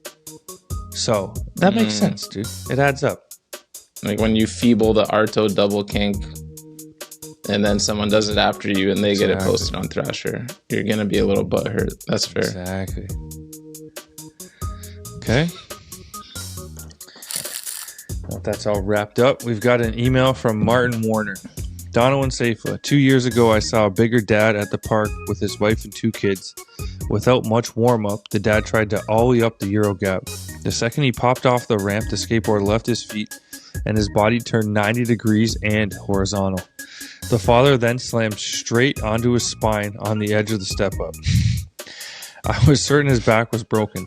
The dad did get up, but he looked hurt. I then made eye contact with his wife, and she just shook her head and said, "He built different." To me, it was incredible. Have either of you seen any random fools take a sick bail of sin recently that made you feel alive? Anywho, great start to the season. Forever bunting. Marty. Wow. Interesting. Yo, shout out to the wife, always holding down her man. You know, saying he built different. Not recently, but I do have a funny story. Good friend of the pod of ours now for years, Adam Reviglia. I'll never forget the first day I met this kid. I think he had already been skating at the loft with a bunch of mutual friends who had known him. Cody, Shane Eldridge, everyone. But I had never met him before. And I'm at the loft with all the boys, the skate loft guys. Chill day so far. And then in comes Adam Reviglia. Loud, as he usually is, talking trash. At this point, he's probably like 17 years old. Cocky as well. Walks in, says, "What do you guys want to see?" And someone said, "Kick front 50, the flat ledge." So he's whatever, no problem. Cocky, got this swagger about him. I'm like, who the hell is this kid coming in this hot? You know what I mean? I never seen this kid. Like, what the fuck's up with him? Goes for kick 50. Massive pop, because if you know him, he's got one of the best kick flips. Pops over the ledge, catches it primo, lands on the ledge primo, slips out right onto his back. Like gnarly bail. I'm like worried about him because I don't know him, but everybody's dying laughing because if you know him, you would laugh at him for that. And then he just like, he was down, man. And I was like shocked that everyone was like screaming, laughing, rolling on the ground. I'm worried about the guy and he's hurt, like visibly hurt. Didn't skate again that day. Like came to loft, tried one trick, broke his back. But great first memory of Adam Reviglia. Damn, I'm actually so bummed I wasn't there for that. That sounds glorious. And I'm having a complete brain fart here. I can't think of a random person slamming like that, but I do love that he added that made you feel alive. It's just an extra detail. Witness someone slam that made you feel alive. But yeah, let's just wrap up the post office on that wonderful Adam slam. And fuck you, Adam. You made me lose all my money on my Super Bowl bets yesterday. Yeah. All right. Y'all know what to do. Get your emails, voice notes, videos in to thebuntlive@gmail.com. We'll catch y'all next week.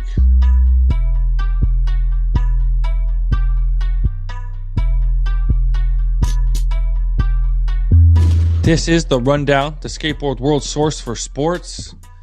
The Super Bowl has come and gone. Another NFL season in the rearview mirror. First off, what'd you think of the game?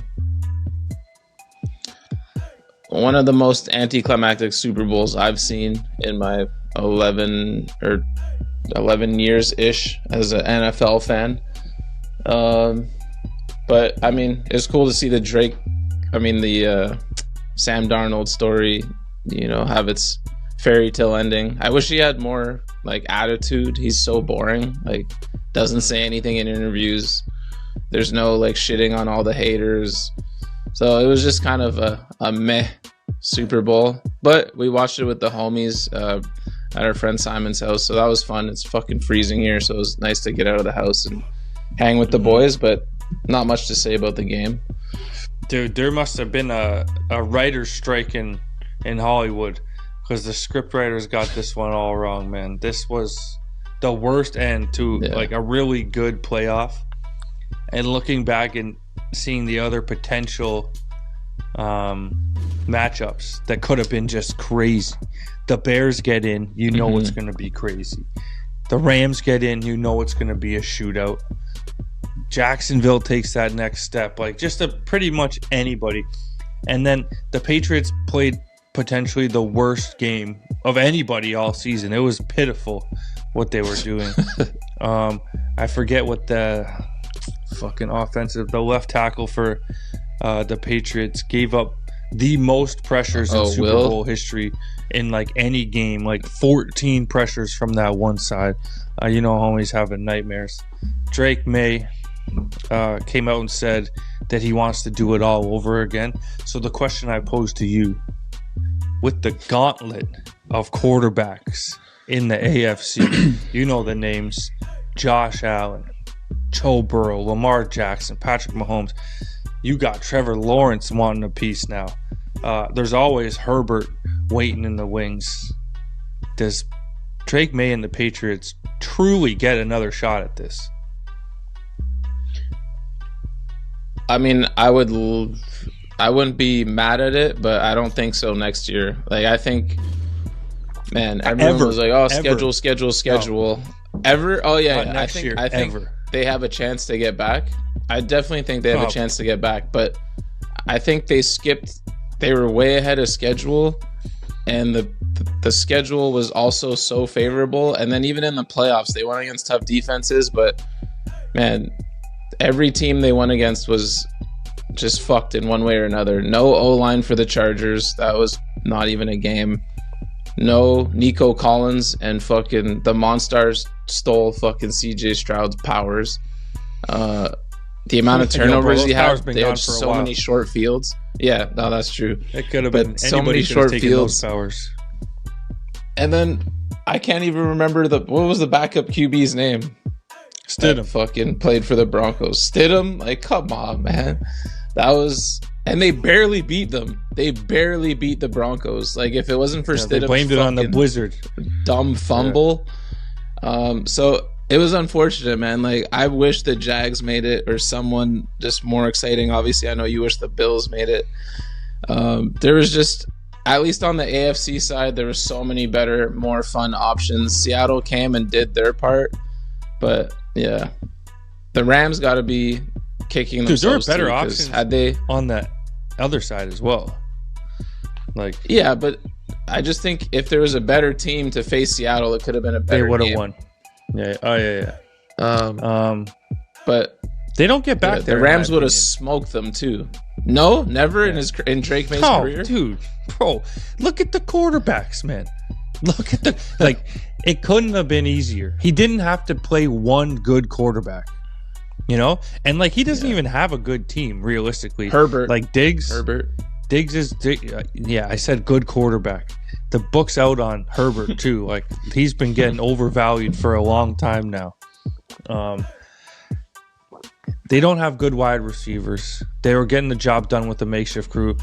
Stevenson and Henderson, they didn't do much. The best player on that team is the corner, Christian Gonzalez. Is that his name?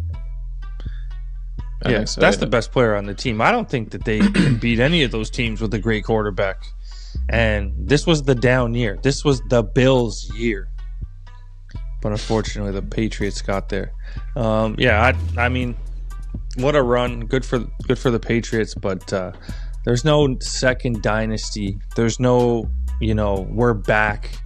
The rebuild's over. The rebuild you're still in the middle of the rebuild, to be honest with you. You just somehow got to this Super Bowl. Congrats to the Seahawks. One of the more dominant performances we've seen in a Super Bowl. Would have liked to see JSN have that moment, kind of, like such a great season, anointing himself as the top tier wide receiver that he is. Would have liked to see him break off a big play for a touchdown or something like that, but hey, they'll take the win. Yeah, like you said, very anticlimactic. Even in the like celebrations, we were like, "Are we celebrating this? Is this happening? Did someone win an MVP?" I don't even know. They like kind of like didn't really give it to Kenneth Walker, but I guess he got it. I don't know what the hell was going on there. Yeah, what an odd evening of football. One of the worst games of the playoffs. Yeah, it was unfortunate because it felt like the game. There was never any excitement in the game unless you're a Seahawks fan, because it went 12-0 off field goals, and I don't think the Patriots had even crossed the 43-yard line, I think was the number of the Seahawks. So there was never any excitement of like it being a game. Going into halftime with 0 points, and then they scored a touchdown, and you're like, all right, it's over. And then they finally got a touchdown in the fourth, and then they're driving to like maybe cut it to one score, throw a pick, and that was the closest we came to any excitement. It was a snooze fest, and the halftime show like had people talking way more than the game. Yeah, I had more fun listening to Ben Davis tell me about his LRT experience than watching the football game. Like that was one of the most. That was a wild card game at best. That was a middle of October football game. The NFL probably bummed on that. I saw an amazing meme. You probably saw it too. I know we follow all the same meme accounts and shit, but the one where it was like Super Bowl with like a ghost thing on its, like a sheet on it, and then the guy pulls off the hat and it's like Thursday Night Football. Like, that's actually what it was. You're right. Like, it was a random October game, but you just forgot the detail that it was a Thursday night game. Dude, the other thing is the panel was awful too.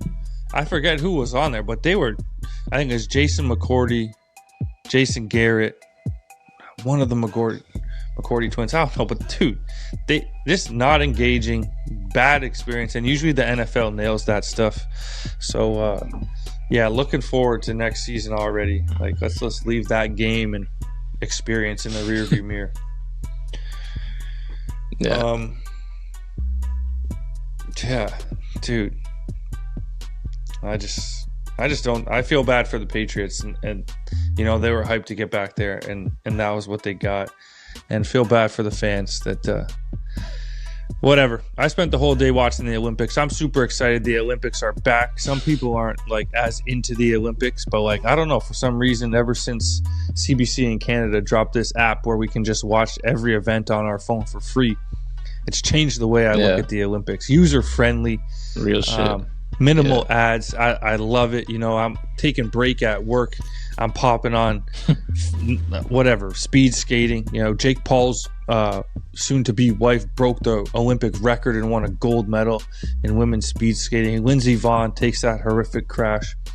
Obviously, we got our boy, Mark McMorris, about to hold it down. Hopefully, fingers crossed, in slopestyle. He got hurt. And then hockey, the main event. Summer or Winter Olympics, favorite event to watch? Like, as a kid growing up, you love the track and field stuff because you do it at school, but just chime in on your stance on the Olympics. Are we counting like basketball and hockey? Because I feel like for us, those are our favorite sports. You get basketball and I got hockey, so let's pick outside of that. So other than those, okay, probably a boring answer, but there's still nothing like the 100-meter sprint. Oh, it's the main event. Dash. Yeah. Whatever. That's still everyone's locked in for that, but let's say that's a given too. I got pretty into women's volleyball. Like all of them. The beach one, the Canadian girls made it to the finals last time. Yeah. And they were fucking pretty steez. They lost, unfortunately. But yeah. Overall, I'd say I'm more of a Summer Olympics guy. Yeah, they're a little more exciting. I feel like they have more to offer. Now they got skateboarding, obviously, but they got that 3-on-3 basketball tournament, you know, that you can waste a couple hours watching that. I always love the swimming races. Those things, any kind of race is pretty epic, you know? Yeah. Now having Story, my son, everything is a race. His whole life is a race. Let's race here. Let's race there. Let's race to eat dinner. Race to get dressed. So it's brought back the love of racing. Yeah, I'm just hyped on the Olympics, man. I hope Mark does his thing. I hope our boy McDavid, adds another trophy to his trophy case. That's it, man. Did you ever want to go to the Olympics? I think to watch. Yeah. No. I feel like what would your event be? In. Oh, fuck. I don't think I have anything where I'm like, yeah, I'm a beast.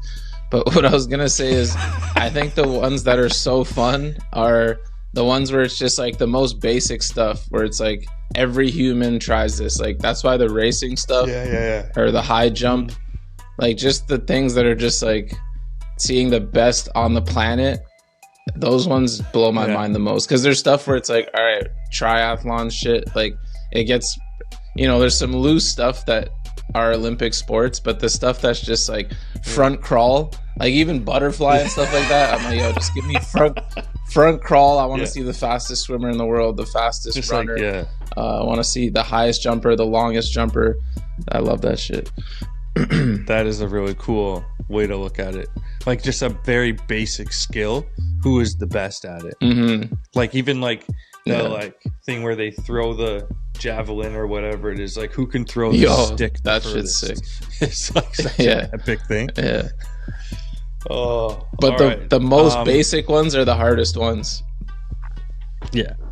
To be world class at. That's so good. So obviously, football's over now. It's the Olympics. Eventually, this rundown is going to turn into mostly hockey and basketball. We don't want to leave it too long because the trade deadline just passed in the NBA. There were some interesting names on the block, and some big trades happened. Some bigger trades didn't happen, which maybe we'll see happen in the offseason. Obviously, Giannis controls his fate of where he's going to end up. But who did get moved, and what are some moves that you like to see?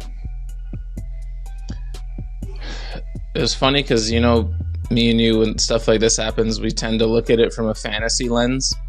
But this was like a pretty active deadline in terms of some stars got moved, and there was actually a bunch of, I think 28 trades were made, but there was almost zero fantasy impact, which was weird. Like usually I'm like waiting, like, oh, who am I going to pick up because they have a new role?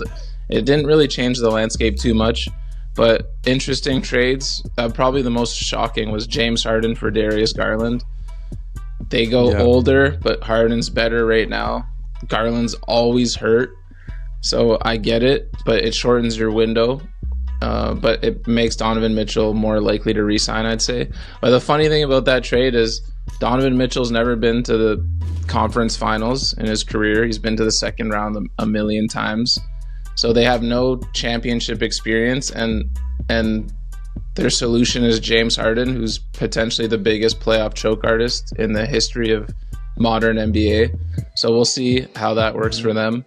And then Kawhi's having like a resurgence like we haven't seen in years right now, and they're just picking the Zubats went to the Pacers, so I feel bad for Kawhi kind of having a crazy year with no real hope. Then Anthony Davis completed the Luka cycle, so if you look on paper at what Dallas ended up getting for Luka, it's just an absolute disgrace. I think 2 first-round picks and a couple seconds. AD goes off to Washington. They're shutting him down for the year. No surprise there. Wicked. And then a little earlier in the season, Trae Young got traded to the Wizards as well, which kind of confused me. The Wizards have Alex Sarr, Keyshawn George, Bilal Coulibaly. Like they have a nice young nucleus that they're kind of building, and then they're like, all right, let's bring in these 2 kind of older, let's wreck it, past all-stars, and see what happens next year. We'll see. They don't feel like a contender, but they should make the playoffs if they're healthy and maybe be fun for a round or 2. And then what was the other one? Yeah, the big no trades where Ja Morant stayed in Memphis, and Giannis, like you said, stayed in Milwaukee. And we'll see what pops, but fun trade deadline.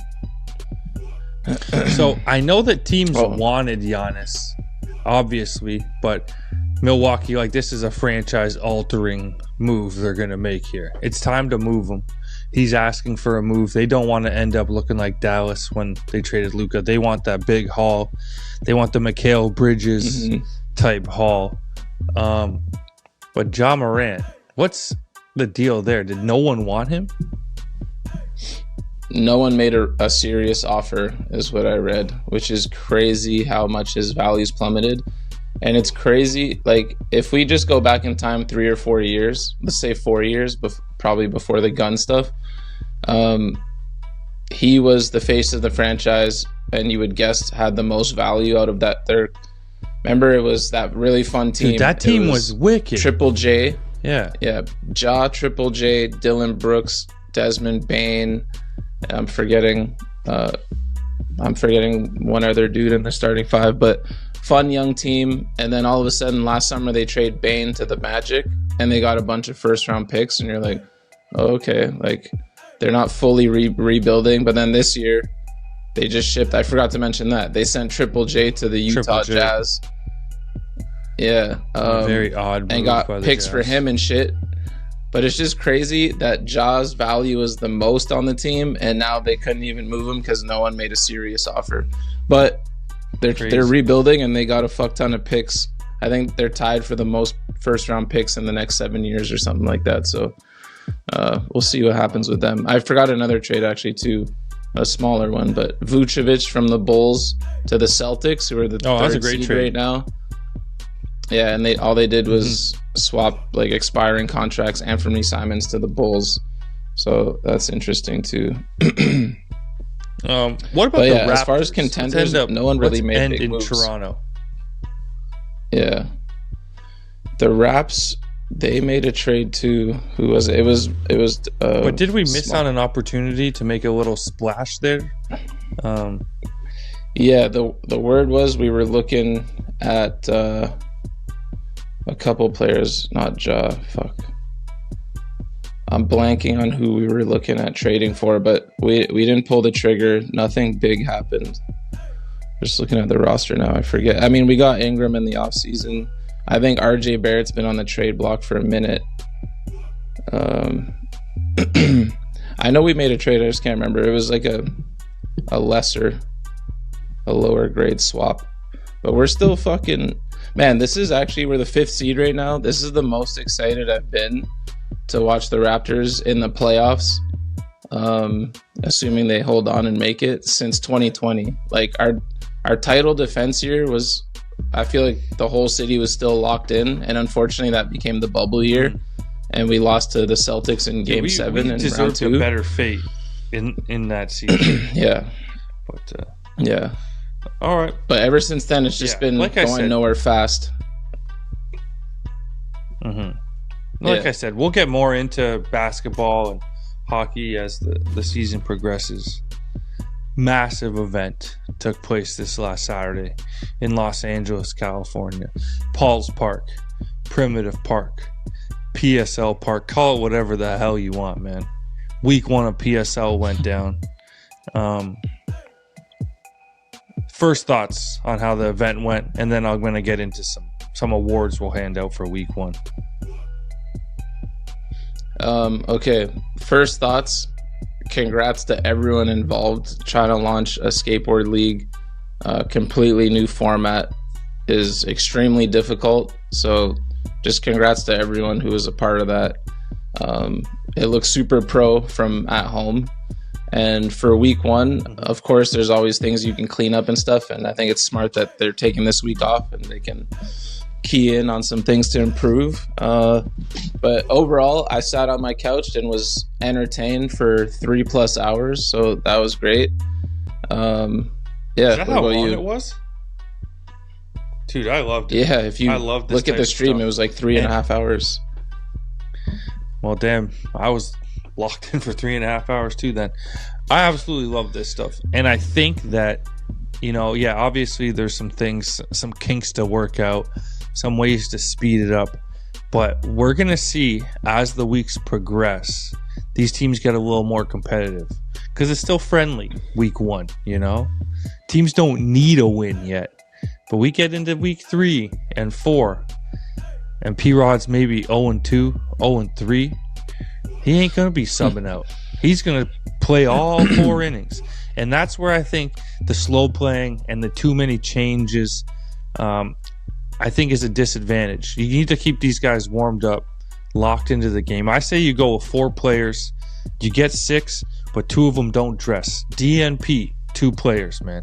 You don't need to be making these decisions on the go. You know, you're overthinking this stuff.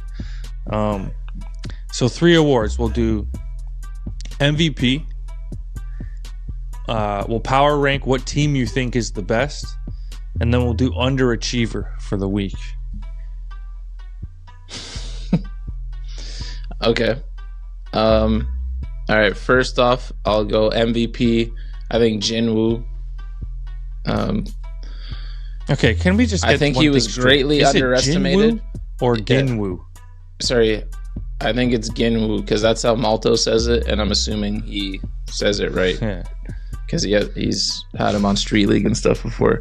So Ginwoo, he landed so many tricks. I think a lot of people, myself included, underestimated him at the draft because when we see him skate and other stuff, it's always rails and hubbas. And I remember we talked about the switchback heel he did at SLS, but I'm like, I don't know. But then when he's breaking out double varial flips and shit, like, yeah, I saw one comment that said he sat there and watched the whole thing, including the warm-ups, and he said he might have seen him fall maybe 3 times in the span of like 5 hours. So no, he's crazy. That team, yeah. So that he's my MVP. And then what'd you say? Best what team. Were the other 2? Power rank the best team. Oh, best team. Yeah, I'll give that to Los Santos. I think that's who I picked to win it all. It's Felipe's team.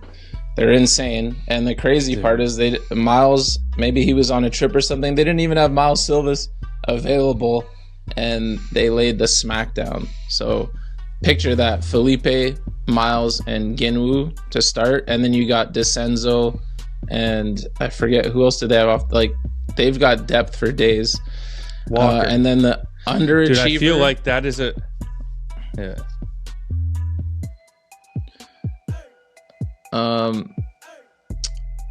not to be a dick, but I gotta go with Robert Neal, just because if I remember correctly, I think he only landed 1 trick, so he got them a lot of outs. He nollie back 180'd the double, and then after that he came so close but kept slipping out. He landed on nollie V heel, nollie back heel, nollie big heel, and switch heel. But I'm sure he'll clean that up. They were also missing their captain, Zach Saraceno, so we'll see next week what Lithium's got up their sleeve, or next in 2 weeks. Oh man, it was extremely entertaining, man. MVP and who was my MVP? Dude, I think I gotta stay with that. What was it called? Los Tropics? What was their team name? Los Santos? Dude, Felipe got it like that. Yeah. And just the way he hit that switch flip front board, it's like, yo, that's an instant. Like, that's an instant point, run, whatever you want to call that shit. That was incredible. I'm gonna say my favorite team, and the team I think can beat those guys, is the Wolverines. This is the start of Chris Jocelyn's career arc for me. And the crazy thing is he's starting from Sodi in Trick of the Year. And I don't know, I just became a fan on PSL night 1 of Jocelyn. He's going to take this shit serious, and that's what a league needs, you know? And I like his team. True. I like what they got going on there with Cookie and a couple of oddballs that are going to be able to get some letters when you need them. And underachiever, really good guy, and I hate to put it on him. And I expect more in the weeks to come. But Julian Christensen, P-Rod's #1 pick. We just needed a little bit more out of him. I think he's gonna rebound. It's a tough night on week 1, but P-Rod should have been in that game from the jump too. So a little bit on the rod father there. That's what I was gonna say. So let's Johnny just go Hernandez match by match real quick. Yeah. Anything that comes to mind? Los Santos versus SHS was the first match.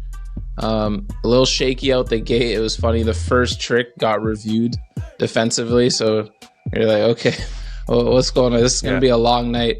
But it ended up being a beatdown, so it wasn't the best first game. You're like, okay, this is running a little long, but at least we got to understand the format, which was key. But any highlights from the first match that you remember? I mean, this is the clear case of what I'm talking about. Trying to use 6 skaters in a 4-inning match. I just don't think that's the way to win. And Los Santos, they're 3 completely different skaters. And I feel like SHS is a lot of similar tricks. So I think the matchup was not good for SHS. Los Santos exposing that team. Yeah, agreed. Massive shout out to Paul, though. He did hit us with what the people wanted, and that was a vintage first try, beautiful switch tray, which got them a point. Jocelyn slipped out, but it was kind of like the Super Bowl. It was never in doubt, but it was still entertaining to get us started. Second match of the day. Yeah, and like you said, Paul should have started as a starter. Come on, Paul. Next match, we had Tropics versus your Wolverines. What stood out to you in that matchup?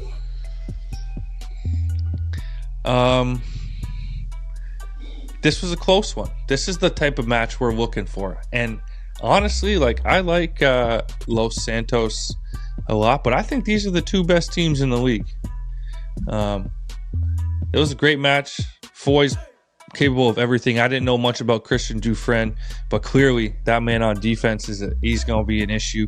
Mixing a little cold, and I don't know who else. They got Ice Shot, not even there, so they can get the job done. But Jocelyn and his young bulls, they going to be an issue, man.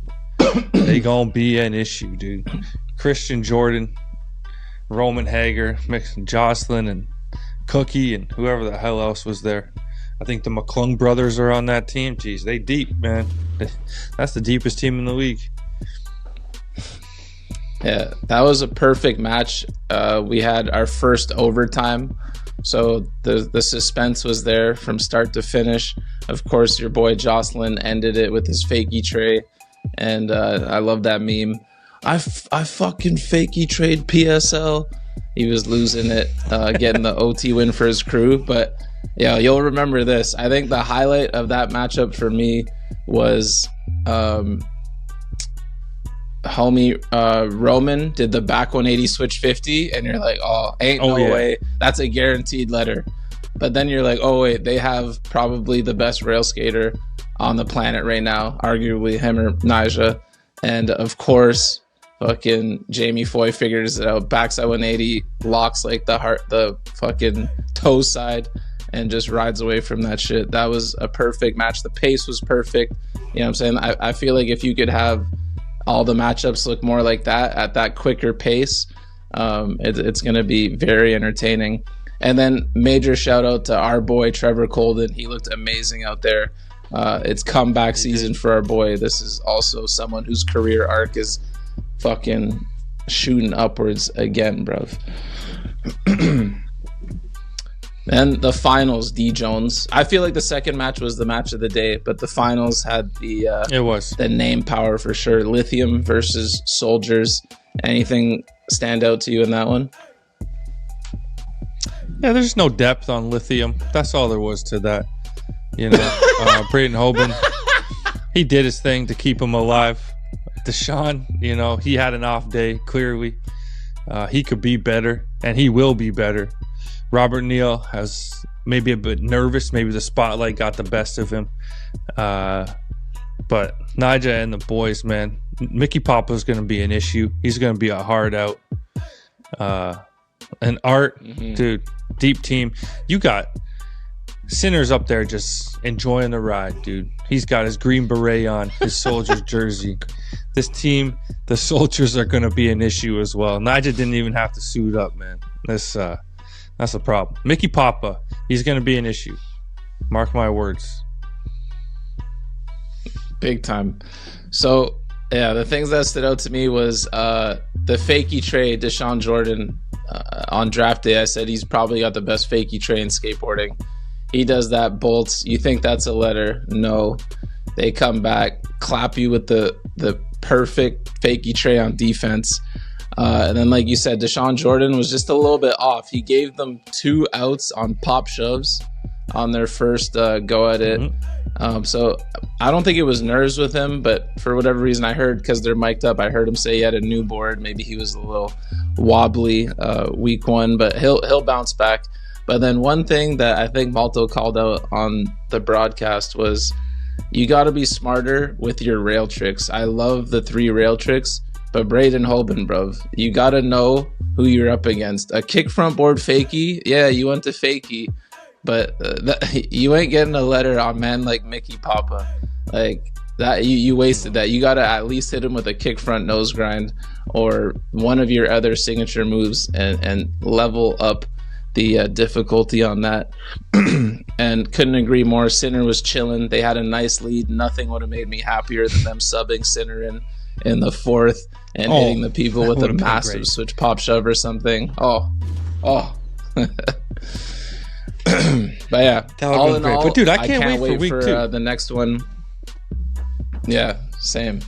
Mike Mo, man, yo, get the app sorted. I don't even know if I beat Vince or not.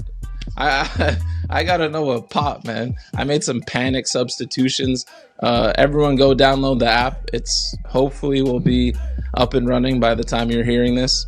But get your fantasy leagues popping, man. PSL, we out here. Yo, Mo, I know you're busy and all that, but if you can, let's just start fresh week 2. All right. Now that we know what we know, let's forget about week 1 in the app.